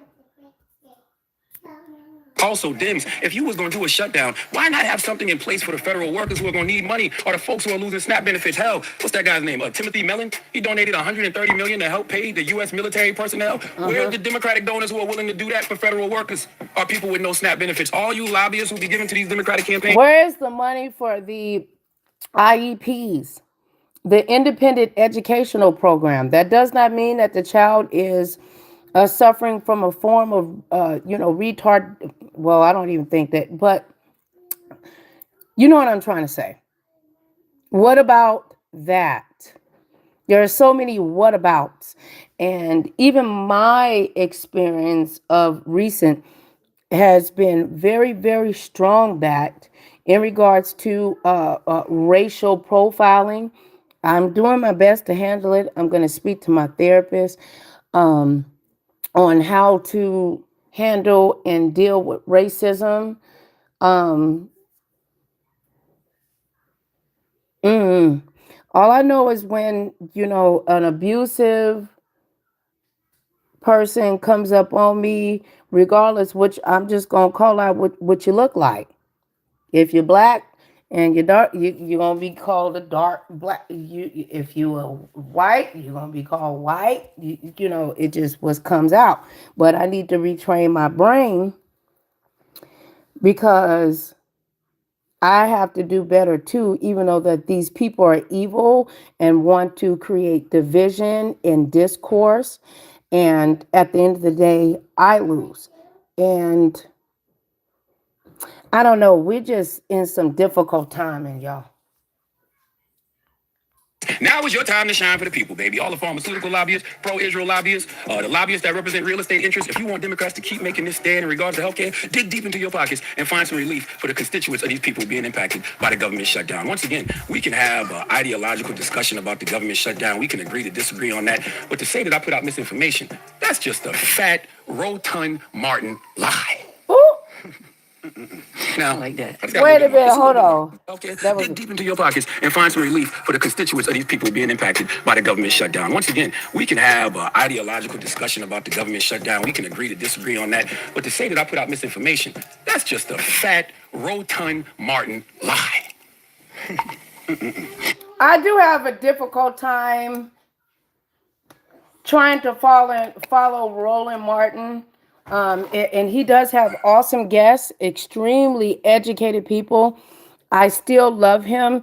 And I do respect him, but I have a difficult time understanding all of his beliefs because he just keeps getting fatter and fatter and he has no neck. And it's just hard that he would put his neck out for us and he don't have no neck. But maybe he put his neck out so much, he ain't got no neck left. Y'all gonna leave Roland Martin no neck ass alone with his big ass. Okay? But I don't want nobody to tell me about healthcare that is obese, bad body build. Can we get somebody presented there that they stomach don't hang to the floor? Okay? Wobble to the floor. Oh. Can we get somebody that's gonna represent, get the right people?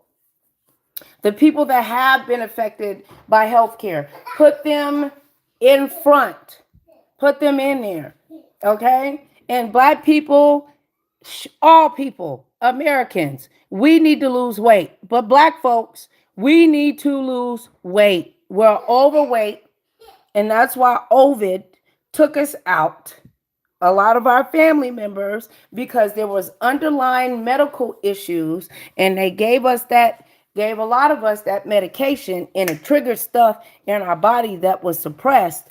And then, unfortunately, several unalivings. Now, I just got a little bit more, just a little bit more. This is just pro-Israel lobbyists, the lobbyists that represent real estate interests. If you want Democrats to keep making this stand in regards to healthcare, dig deep into your pockets and find some relief for the constituents of these people being impacted by the government shutdown. Once again, we can have an ideological discussion about the government shutdown. We can agree to disagree on that. But to say that I put out misinformation, that's just a fat, rotund Martin lie. Now, I just got a little bit more, just a little bit more. I just don't want nobody that's obese, severely obese, trying to teach me about health care. But maybe I'm wrong. Teach me. Maybe I'm wrong. We need to lose weight. That's one of the things that Kevin Samuels talked about in the African American community. But the sad thing is, can we get access to healthy oils, healthy eggs in food? We got to stop feeding our children candy and saturated fats. And I know if I can do it, I know anybody can. Okay? Like, you know, I might look like Skeletor, but at least I don't have cholesterol, fat on my kidneys and my liver. There is a reason Rotund Martin wants to paint the Breakfast Club, me in particular, as a person spreading misinformation. See, I'm going to pull the curtain back a little bit, not too much because it really don't matter. I just want some of you to know people's motivation. Roland Martin is a hater. Okay, he be hating on me behind the scenes to anybody who will listen. He will say something negative about me, and it's always in regards to how I'm moving in this media space. In particular, anything in the political realm. It's always a, why does he get this? Why does he get that type of thing? Why is he on cable news? Why do politicians go sit with the Breakfast Club? Roland, I don't know. Okay, favor ain't fair, but he will do all that hating. That's but right. He loves texting my phone asking to come on the Breakfast Club. Correct, Nimby? Okay. Yep. Oh, wait a minute, no, for real. See, because the journalists are getting mad that people that don't have journalist degrees that are in this crucial cultural climate that study it very well and express it, they get mad. But all of us need to come together. The journalists, the cultural followers, radio hosts, we need to come together. We do not need division. We can read and roast each other and we can gag, girl, okay, and boy, but we have issues that need to be discussed, like the kinship program, fentanyl overdose. Every state in the United States of America, if you give someone fentanyl, should be a #1 crime of first-degree murder. And you should get the death penalty. Period. It's always a, why does he get this? Why does he get that type of thing? Why is he on cable news? Why do politicians go sit with the Breakfast Club? Roland, I don't know. Okay, favor ain't fair, but he will do all that hating, but loves texting my phone asking to come on the Breakfast Club. Yeah. Correct, Nimby? Okay, just be correct. Okay, one day, a few years ago, I'm sitting at home. Roland texts me and says, hey, tonight on my show, we're going to talk about Tyler Perry and BET. At the time, it was rumors of Tyler buying BET, and the headline of the video he posted was Roland's blistering deconstruction of Paramount's idiotic failed attempt to sell BET. So I'm watching this video because he asked me to, and about 40 minutes in, one of the brothers on the panel starts bigging up Roland's Black Star Network, as he should. And as he should. Do a random shot at me, which Roland tends to let people do. And shout out to the Black Star Network. We all, as African Americans, should still support Roland Martin. He has some of the best educated, knowledgeable guests on his show. If you go follow them, they're very, very knowledgeable. I just think that Roland Martin, I think he wants so much for the African American community and his forces to the point that he cancels his own self out and doesn't recognize the culture. And we can't talk about obesity and weight gain and healthcare, and we're obese and unhealthy and not taking care of ourselves. Roland Martin sitting back eating rib tips and just eating, getting bigger and bigger and bigger. Come on, brother, show the people that you can lose weight. You get more money if you lose weight. Listen, the Black Star Network is doing something that is, in the teaching profession, we call it God's work. It's thankless work. People may not necessarily understand it, but as you said, when there's something that folk need some reliable information conversation on, you see the numbers explode. They come here.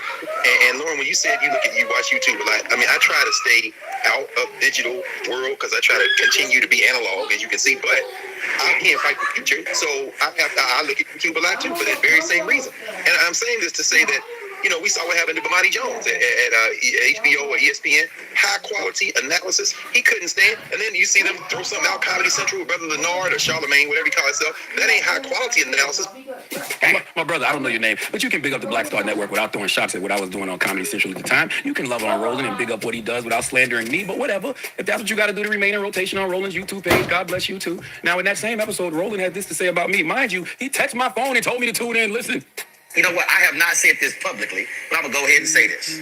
And I would love for the current leadership of BET to prove me wrong. When we were in Atlanta covering Melanie Campbell's grassroots organizing event in Atlanta, this was, May? I ran into a sister, and she said, I'm so glad to meet you. She said, I know so much about you. And I was like, really? She says, yes.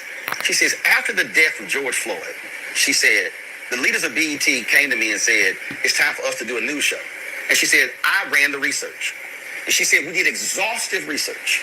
We studied day parts, we studied shows, we studied other networks, we looked at radio, we looked at newspaper, we looked at podcasting. She said, we studied demographics, 18-24, 24-35, 35-44, 44-54, 55 plus.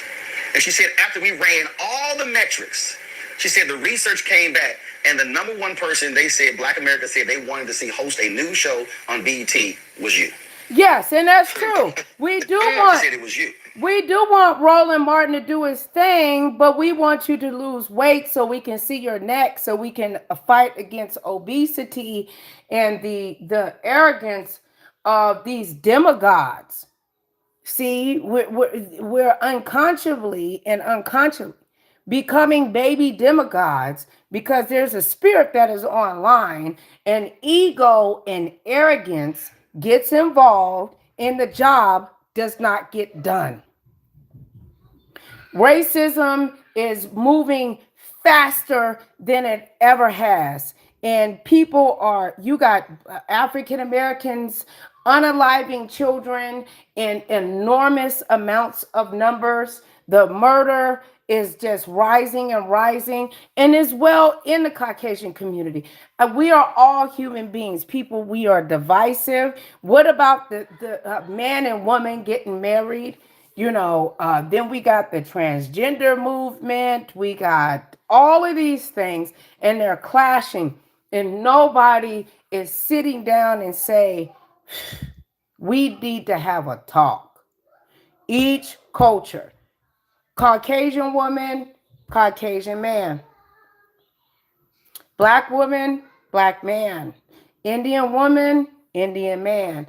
Buddhists, Christians, Muslims, male and female. We need a round table ASAP.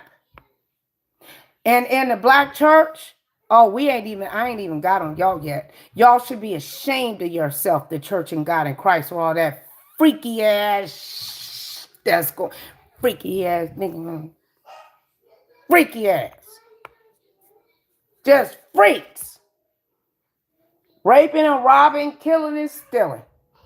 She said Charlemagne was on the list, and she said, and then when Comedy Central launched his show, she said they're using my research. So, Roland, who else was on the list? Okay, why do you have to let people know that out of all the other people who I'm sure was on the list, CharlemagneThaGod was on the list? Roland, I am not your competition, and I refuse to be responsible for how you feel about yourself. You accuse Breakfast Club of spreading misinformation because you are trying to discredit me and the platform I have helped to build, as if that's going to amplify what you're doing. You don't have to do that, brother. You already up. You are a 56-year-old seasoned political. Yeah, and I agree.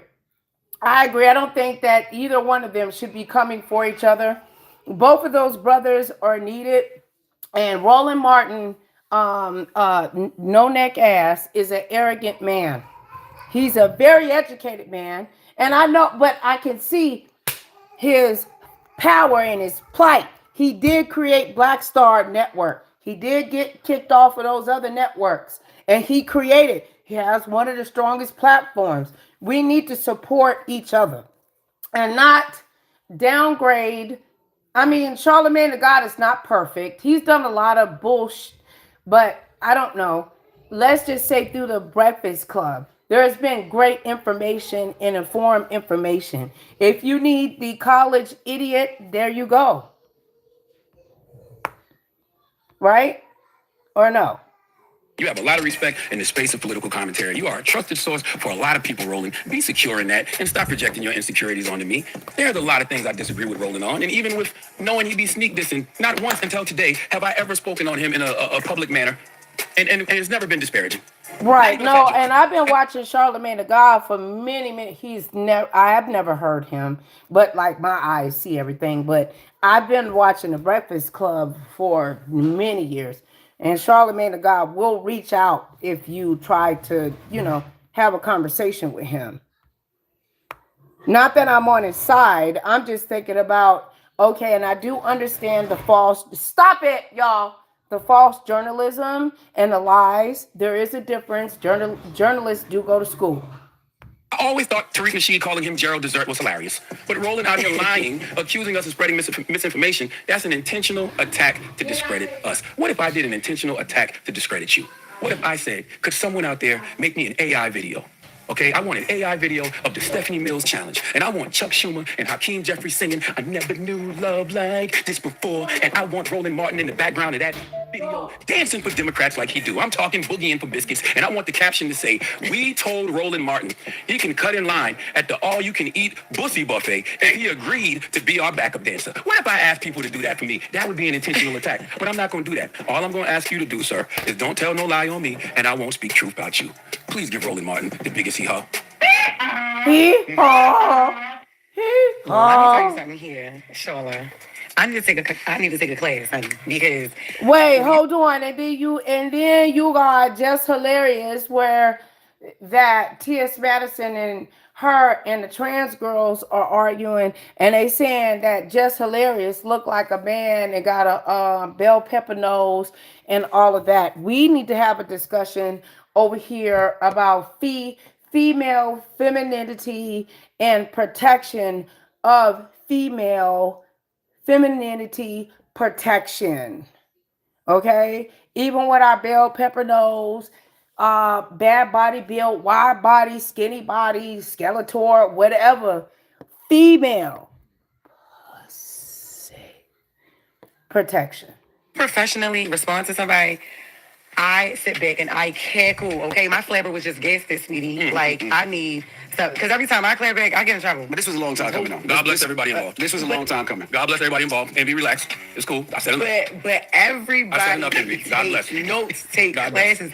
That is how you respond to somebody. And I didn't even know Roland Martin looked like that. Let's move on. Until they flashed, Roland Martin ain't got no neck. I'm like, oh my god. See, you see? I didn't know he looked like that. See what Bay knows you, Bay. She like, girl, Jess, you ain't know he had no neck. I know, because it did shrink over the years. We just wonder, Roland Martin, you can't talk about healthcare and your ass blowing up like a goddamn balloon. All right, you a diabetic? Then we the people want to know. Is your toes black? Then we the people want to know. We want, like, for real, you got the black star. You're very educated, but you are very obese. But I love Roland Martin, and he's overweight, extremely overweight. He's fat. We said enough. There's more, but if we need to do more, we'll do more, but probably not. It's okay. Oh my god. All right. See, when Bay shut you up, you shut up. So I just got to shut up. Let's move on. All right, we'll move on. All right. Well, thank you for that donkey of the day. Yes, indeed. Now watch it. Roland Martin about to take his no neck ass and drag the hell. Okay, look at my flip flopping ass. Now I'm on Roland Martin's side, but I'm on both sides. I want us all to win. We almost done, y'all. For the replay gang, double tap the screen. I hope that I'm doing okay. I'm trying. In Houston, Texas, and I chose to go there when I was 14 years old. And I wrote columns for our school paper.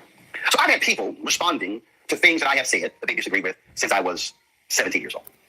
I go to Texas A&M. I remember one day I came home and my brother said, man, what you do? That's what I'm talking about. Our answering machine was filled with all these vile messages from Aggies who were mad because of a column that I wrote in the school paper of the battalion chastising and lambasting the Texas Aggie band for playing Dixie at halftime.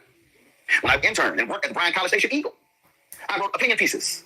Didn't make some folks happy. I remember when I worked at the Houston Defender in 1990, and I wrote an editorial criticizing the United Negro College Fund's campaign commercials, and William Gray, former congressman, my alpha brother, matter of fact, I think he was in Congress. He was in Congress, but he used to, well, maybe he had I can't remember anyway. Writes a letter mad with what I wrote. For 10 years, I served as a nationally syndicated columnist for Creator Syndicate. And so I've had pieces run all across the world.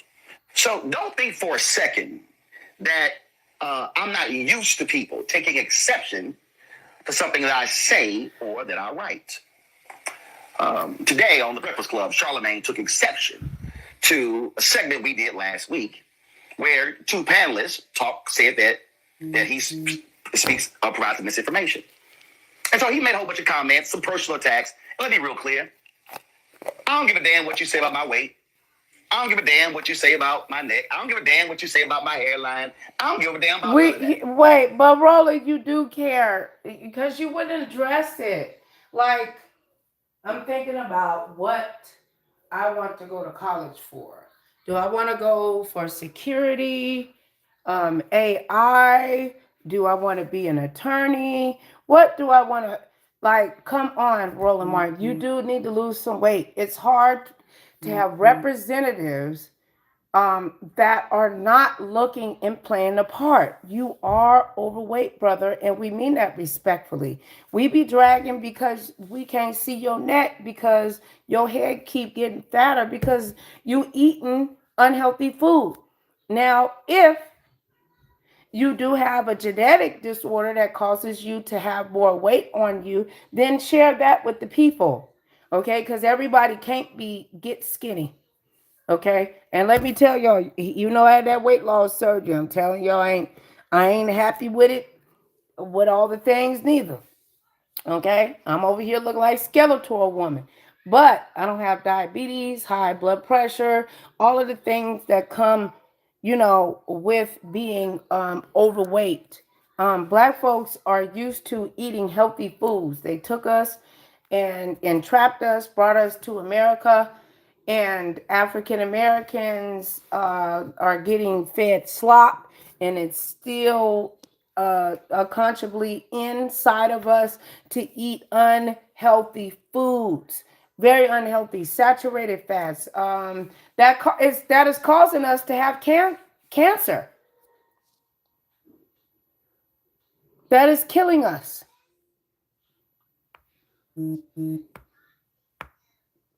And the reason I don't give a damn about none of that, because none of that shit matters. See, I am speaking to and addressing and confronting larger issues at play that have a profound and significant impact on our community. But we can't talk about large and you just getting bigger and bigger and bigger. Like, you have access to money, resources, and all the knowledge. Why do you keep getting bigger and bigger? It looked like you lost a little weight on this one, but like you obese, like it just doesn't make sense. I'm absolutely unbothered if someone says, you're a Democrat shield, you doing this, that, the other for the Democrats. No, because see, I'm real clear. You won't let go of that Democratic Party. Okay, then make sure that we understand that you stand up for us. That welfare system has done nothing but harm the engross of the nuclear family in African Americans. There is no encouragement of Black women and Black men becoming married and raising our children. It has turned into polygamy, homosexuality. On the back of money, it says, "In God we trust."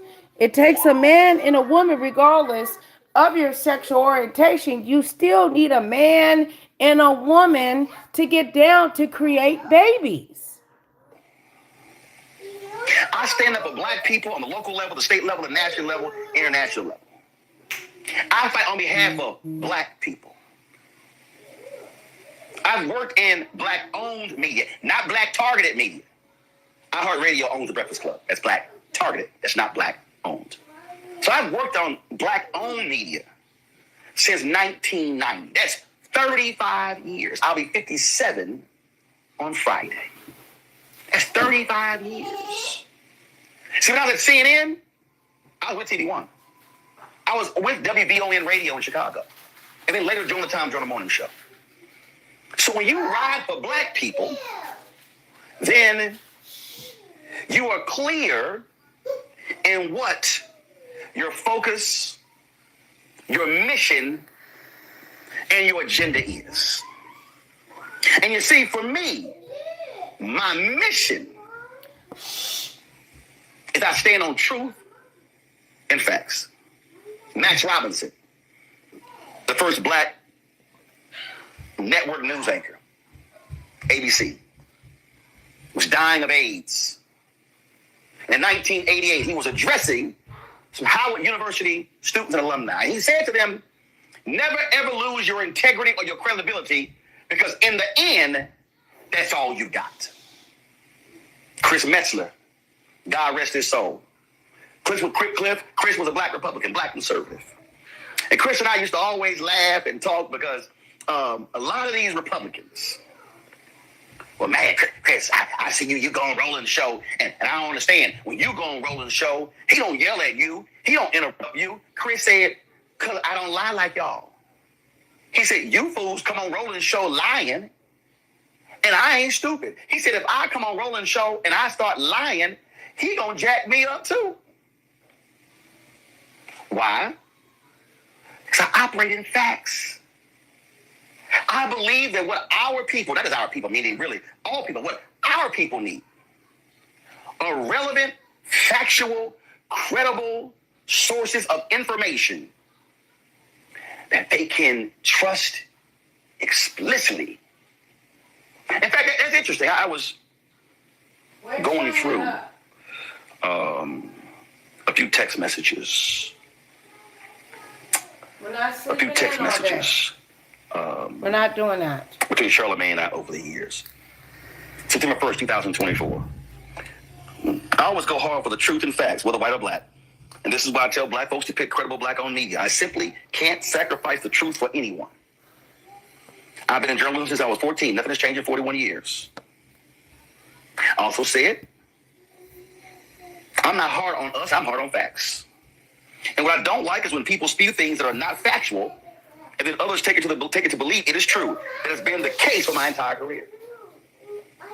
I also said, I don't argue online. As a journalist, I provide facts. You see, we all can have opinions. But even when the context of a debate and one is offering their opinion, it needs to be a factual opinion. It needs to be one that's rooted in truth.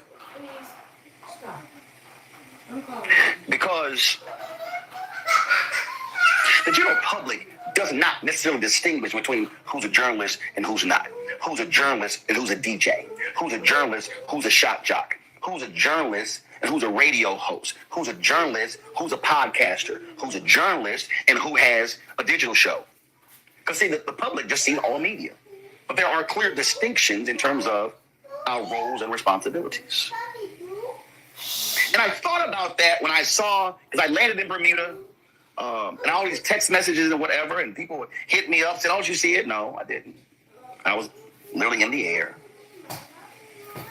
And then folks would hit me up, and I got phone calls from people, and I was quite amused by it all, because it's not like it's new to anyone where I stand on facts. In fact, as I was thinking about it, and people were like, man, you should say this, you should respond this, you should respond this, you should respond this. I said, and I thought about it, no, I'm not going to do any of that. Then there were people who were like, oh, he should come on your show, you should go on his show. I thought about, because I was back and forth, and, there was stuff, he begs to come to Breakfast Club, which is not true. Sent 2 texts this year, one last year, one 2023. And when I go to New York, I actually text about 10 people, 10 shows.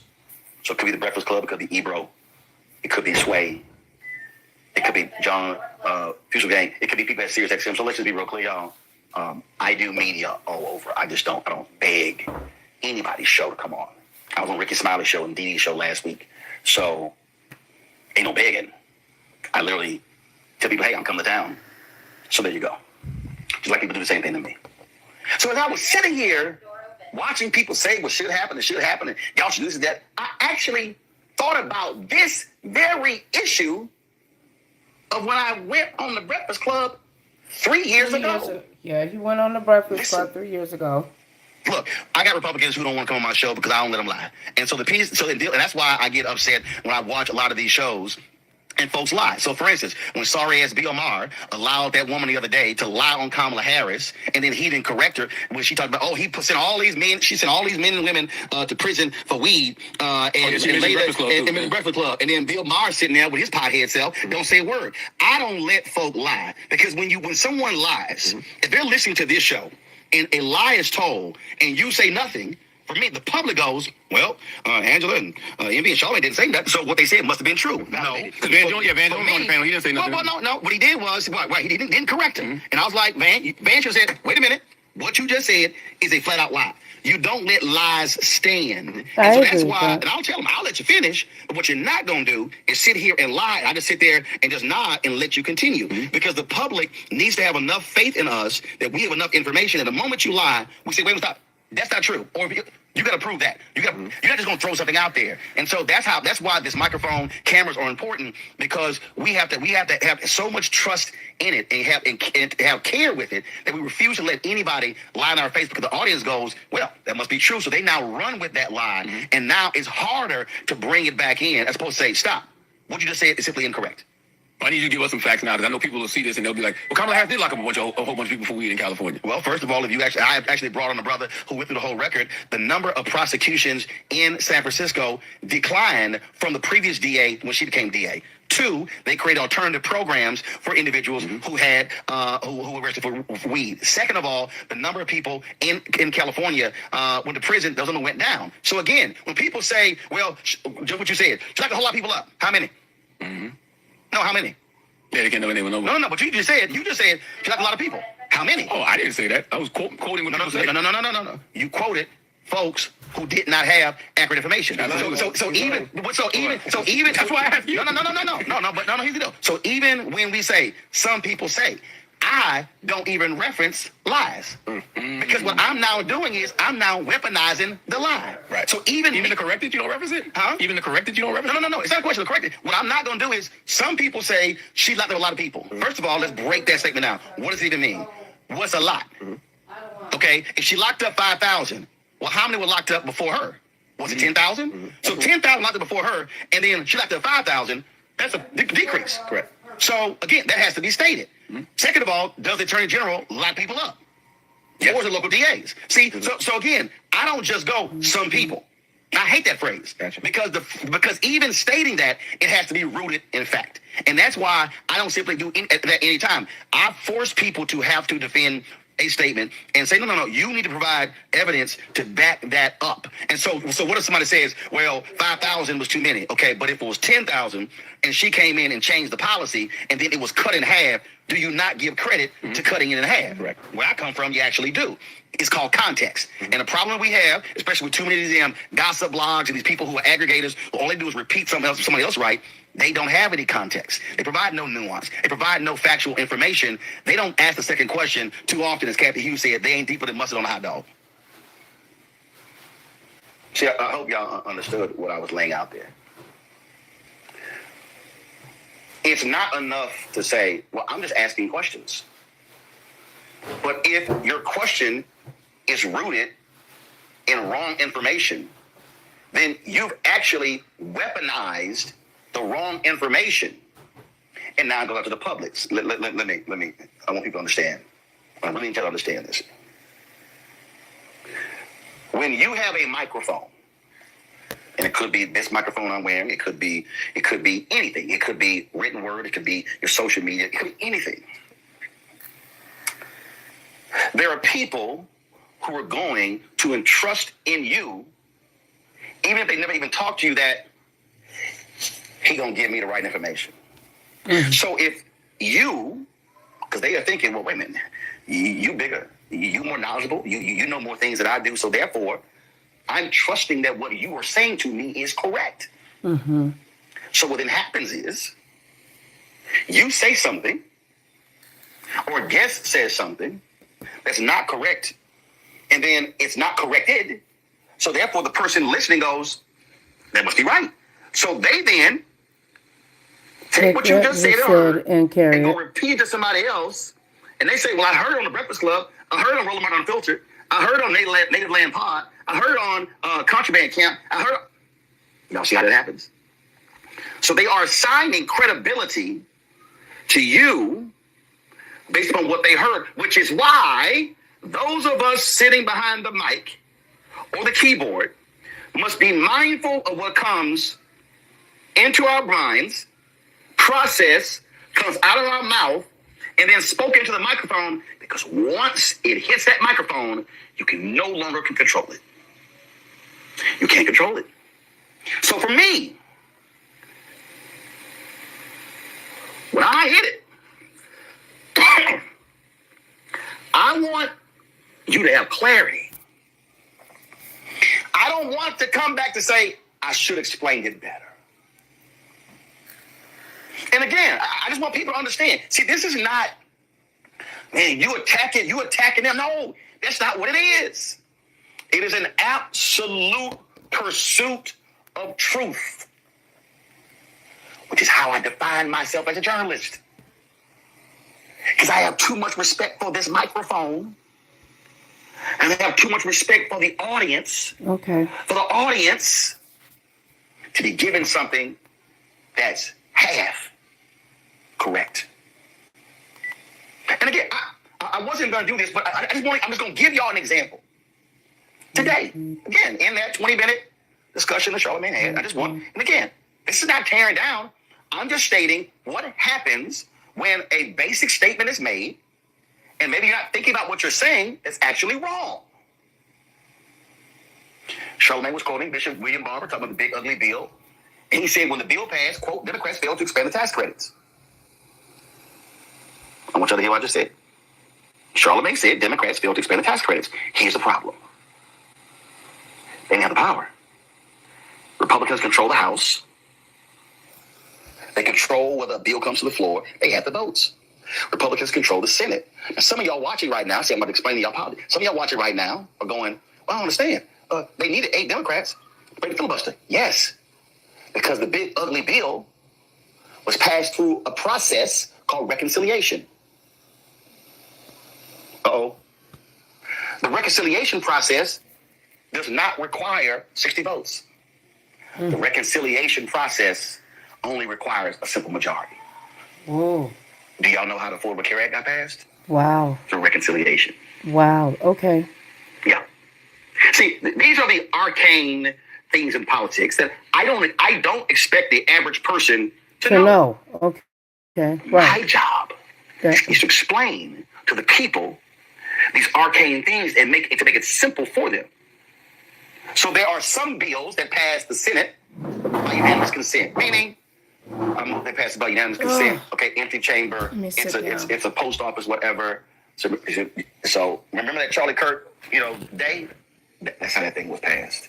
People were like, well, the Democrats didn't vote on it. Weren't even in the chamber. Should have been one objecting. Rand Paul did that when it came to the Juneteenth. See, I gotta remember Juneteenth. Senator Rand Paul, the reason Juneteenth didn't become federal law when Trump was there the first time, because Senator Rand Paul objected to it being passed by unanimous consent. So you can have 1 or 2 senators in the entire chamber, and they could pass a bill by unanimous consent and don't require all 100 showing up. That's one way you pass a bill. Another way you pass a bill is the reconciliation process, which has some rules there, what you can and cannot do. The Senate parliamentarian has the rule on it. That's literally what the big ugly bill, how it was passed. By simple majority. The continuing resolution, that required 60 votes. Those are details. Those are nuances. But I still believe they have to be explained. So it's incorrect for Charlemagne to say, quote, Democrats failed to expand the tax credits. How could they fail to expand it when they had the power? Republicans did. So should the statement have actually said the GOP cut the subsidies? The GOP cut the tax credits. See, y'all missed that. Y'all missed that. I want to walk y'all through very basic understanding language. If the phrase is Democrats failed to expand the tax credits, that means that you are assigning blame for the tax credits expiring on the Democrats because they failed to expand the tax credits. But if the language is the GOP cut the tax credits, that's the appropriate language. Why? Because they control the House, control the Senate, control the White House. So just that one line right there completely changes the context of the conversation. Which is why words matter, why language matters, and why we can't be reckless or lazy with how we construct words, because you can change the context of a discussion by changing the words. And so what my desire is very simple. My desire is for everybody in Black America. My desire is those of us on radio, on television, on digital, to make it our mission to never be ambiguous with our people. When I was on the Tom Jordan Morning Show, I forgot where it could have been. It could have been. I don't know where it was. And this mother came up to me. I need y'all to hear this. This mother came up to me, and she said, "Mr. Martin, it's good to meet you. My baby will not let me drop her off at school until she finishes your segment." I said, "Really?" The young girl was standing right there. I said, "Really?" She says, "Yes." Her mama said, "If we get to school and you're not done, she made me go around the block to finish your segment." I said, "Oh my God, I appreciate that." So on Monday, I go on the air. I said, "Tom, man, I met this mother and her 12-year-old daughter." I told the story. Tom said he loved it. Y'all got an email. The email said, "Mr. Martin, thanks for the shout out, but I'm 11. I love that. I said the young girl was 12, but she was actually 11. She corrected me on her age. That's called a fact. Now, it's not necessarily consequential in terms of the grand scheme of things, but it's still a fact. But here's why that story is so important, because it ain't about the age. It's about the fact that this young girl, it was 11 years old, is in the car with her mama. And this 11-year-old girl was so intently focused on the segment that I had and the people that I was interviewing, that this young girl would not get out of the car until I was done. Y'all, that 11-year-old girl right now is in her early 20s. That 11-year-old girl who was listening to the Tom Jordan Morning Show segment, that little young girl was learning, was listening. And so I could not be careless with what I was saying. I could not fully explain and provide the context of what I was saying, because I wasn't just talking to her mama. I wasn't just talking to her dad. I was talking to her and more like her. So I will never apologize for being fixated on truth. Because what we must understand is that unbeknownst to us, there is a young girl, there's a young boy, there's somebody who's 7, 8, 9, 12, 15, 18, 25, 32, 40, 47, 54, 65, 70, 80, 90, who's watching and listening. And what we have to say to them and how we say it matters. It's not for the cheap laugh. It's not the mock. But when you understand how precious information is, it was Kathy Hughes who coined the phrase, information is power. But disinformation, misinformation, lack of full information, also has negative consequences. So the challenge for all of us should not be getting myself so upset. So I was misinforming. Hold on, let me hear what they had to say. Hold on, let me go back and examine what I said. Oh, you know what? I wasn't fully clear. I didn't fully explain. Because what we have to recognize is there's no assumption and a brother or a sister listening will come back and listen to the clarification. There's no assumption that they will come back and hear the correction of the error. Our responsibility is to get it right. And I'm going to close with this. A month before she died, they fed it at the Maya Angelou, the National Portrait Gallery. We covered it at the Smithsonian Museum of African Art. They threw a birthday party. Janetta Nicole threw a birthday party. We were all there. Valerie Simpson sang, and Ambassador Andrew Young spoke, and I went to go interview Dr. Angelou. And I said something to her. I said, you know, my brother's a teacher. Two of my sister's teachers. Her sister was a teacher's aide. I'm the only one in my family who's never taught. And she said, no, you teach. She said, I watch you. You teach when you're on television. And it blew me away. I'll find that clip. We're going to play it. But ever since then, I've been even more vigilant in what I had to say and how I said it and explain it to our people. I love when Joe Madison said, put it where the ghost can get it. Mark Thompson's show is called Make It Plain. Our job is to make this thing so plain and so clear, so crystal clear, that our people understand what's at stake.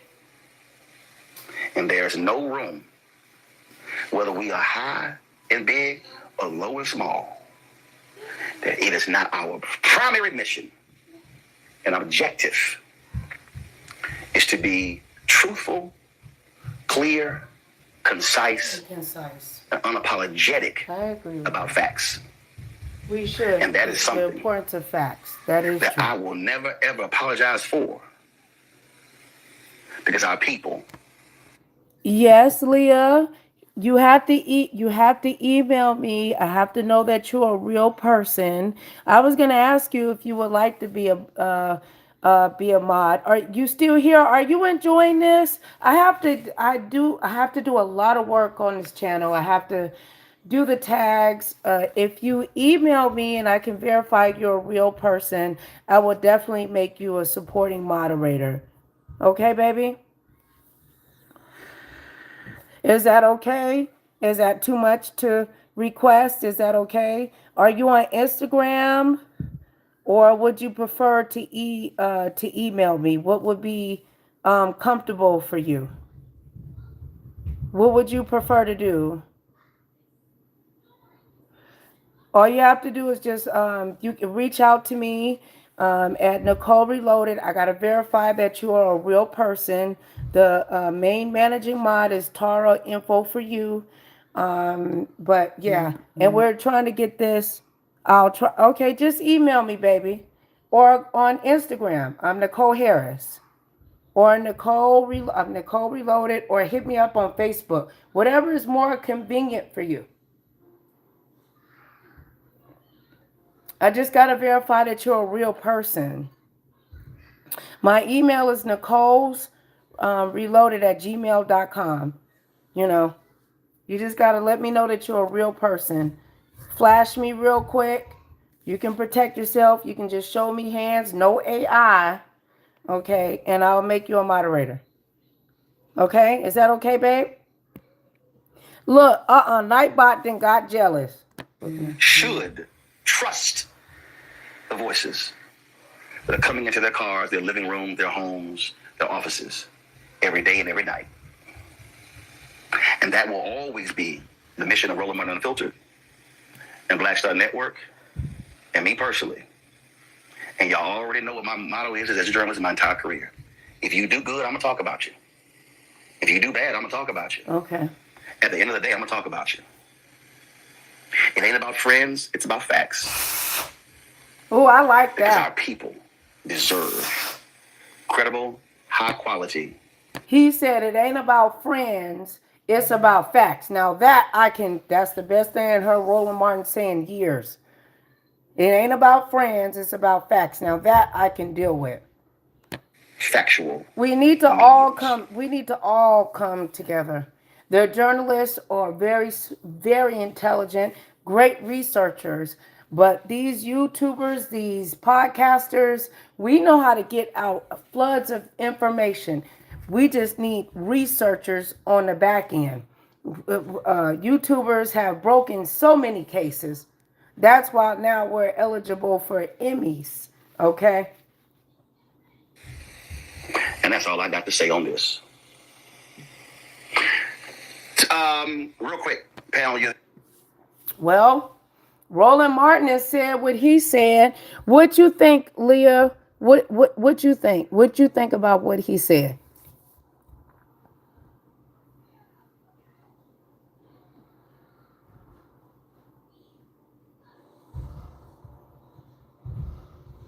I'm so tired of hearing about Blueface, and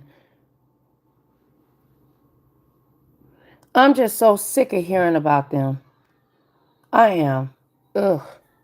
Let me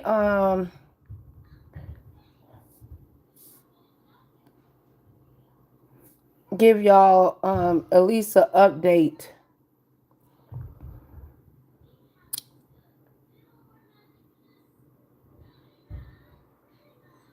All right, let's listen to this. After 41 days, the longest government shutdown in U.S. history may soon be over. The Senate passing a bipartisan bill to reopen the government. It'll go to the House later this week, and if it passes, things could be back up and running soon. ABC's Rena Roy has more, as millions of Americans are still feeling the impact. The impact. The longest government shutdown in U.S. history may finally be coming to an end. The bill, as amended, is passed. The Senate passing a bipartisan bill tonight to reopen the government after 8 senators who caucus with Democrats broke with their party Sunday night to support a short-term funding bill that would reopen the government through January 30th. This bill does not include Democrats' key demand to extend Obamacare subsidies to prevent insurance premiums from doubling for millions. How do you explain, though, to your constituents why it was worth it to put up this fight for so long when in the end you did not get your key demand? Because it wasn't working. Senate Democrats did secure a vote on health care subsidies in the coming weeks, but it's unlikely to get much Republican support. It seems like the health care bill that Democrats will be putting on the floor has a very low chance of getting any Republican support. Yeah, I would say it won't get any. What this Senate is about to do is make a horrific situation even worse. Over the last 5 weeks, many people coast to coast have been affected by the shutdown. 42 million Americans losing access to federal food assistance. Hundreds of thousands of federal workers weren't paid, and thousands of flights impacted. Over 7,000 flights were canceled since Friday, and today alone, more than 7,000 delays. The FAA forcing airlines to cancel flights with a shortage of air traffic controllers. There was no reimbursement or anything, so I had to pay for a hotel. So yeah, it was madness, craziness. We just found out this morning that we're stranded here until best case scenario tomorrow. And even when the government does reopen, it'll take some time for things to get back up and running as normal. Rena Roy, ABC News, New York. All right, so that's I guess we can. Okay, we're going to end with the government shutdown. This will be the last. Leah, are you still there? And we about to get up out of here. We got to end it with good CBS news. News 24/7. Moments ago, Senate lawmakers voted to end the government shutdown. I'm Elizabeth Cook, and we are live right here on CBS News 24/7. The funding impasse has dragged on for 40. Leah, it's not hard. It's not, and I listen to me, baby. I will respect your privacy. I won't expose your information or none of that. That's just Tar info for use. She's my main moderator, and I would love to have you over here and have your opinion. I just got to verify that you're a real person, because I had some people over here that were blocking and deleting people. I need someone that I can trust, and I would love to make you a moderator. I actually was going to ask you. Okay, let's get into this conversation. Follow what the Nightbot already does and just copy and paste that girl, and let's see what happens. And it better not be Leah that I went to school with. Is that you, Leah? Lord Jesus, if it's you, girl, me and you gonna fight. And you know I can't beat you up with your tall ass. 41 days now, the longest shutdown in American history. Just moments ago, the Senate secured enough votes to approve a bill to fund the federal government. Bill as amended is passed. Under the previous order, the motion to reconsider is considered made and laid upon the table. Let's bring in CBS News political reporter Hunter Woodall, who joins us live over the phone. Hunter, thank you for being with us. 8 Democrats sided with Republicans on this vote, all of which are either planning to retire or are not up for re-election next year. What have these senators said about their decision? They're getting a lot of criticism from their own party. That's a notable thing here as we've watched how Democrats responded in the last 24 hours. Obviously, a lot of pushback from Democrats amongst the party base and some rank-and-file Democrats, especially in the U.S. House, criticizing this group of Senate Democrats for moving forward and helping Republicans try and reopen the government. But honestly, when you look at their statements, I mean, you look at what they've said to reporters and to the public since their votes last night that essentially started this process of overcoming the hurdles to try and reopen the government, it's clear that the impact that the shutdown was having on their communities, on their respective states, is being deeply felt. And they essentially felt like the compromise they were able to get was the best they're going to get, especially as the shutdown continued to stretch on and on. Now, part of the compromise, Hunter, Republicans agreed to hold a vote by mid-December to extend the health care tax credits. Now, these were central to the Democrats' demands. What can you tell us about that decision? That's the most contentious part here, because when you look at how the base of the Democratic Party, how House members and some senators are responding to this compromise, the idea that the most that Democrats were able to get out of any compromise was that there will be a vote next month. That's not sitting very well with a lot of Democrats, because obviously they have made affordability central to their argument for change in Washington. They have made, health care essential to their argument for what they want to see people be able to have in this country. This is not going to be enough for some Democrats, and it's going to be very interesting to see how they respond to this moving forward, because there's no guarantee now that these issues and concerns about the Affordable Care Act tax credits will actually be resolved even if they get the December vote. Because let's say even passes the Senate, you still have the GOP-held House and you still have President Donald Trump, and it's unclear how they would act on this. Hunter, is this vote seen as a win for either party, considering the immense pain it's caused so many Americans? Well, I think especially being on Capitol Hill earlier today, getting a sense of where things stood, I think obviously nobody feels great about how this has gone, the tensions that have obviously been shown here, and just the extreme partisanship that has been a hallmark of this shutdown. When you talk about how shutdowns impact every state, has constituents that have been impacted by what's going on. It's being felt, and especially as you get closer and closer to the holidays, the idea that travel could be impacted for folks moving across the country, going across the country to visit loved ones. It really, I think, it was a contentious time, and there's clear thought that hopefully now this shutdown was put behind them. But I will note this government funding bill is in many ways is a short-term patch. It essentially the funding goes through January 30th of 2026. There's nothing to say by that time we could still fall into another government shutdown after that. There's a short-term patch, and that's going to be one of the things that we're watching moving forward. Congressman Ro Khanna was on the Takeout earlier today, Hunter, and he was asked about Senator Chuck Schumer's future. I want to listen to that soundbite there and get your reaction on the other side. It's time for him to be replaced. He is not meeting the moment. He's out of touch with where the party's base is. Hunter, what are you hearing from Democrats about Chuck Schumer's future with the party? This is a fascinating thing about what we've seen. Obviously, Chuck Schumer is a Senate Democratic leader. He has had a topsy-turvy tenure so far since he essentially started leading the chamber after Harry Reid retired a few years back.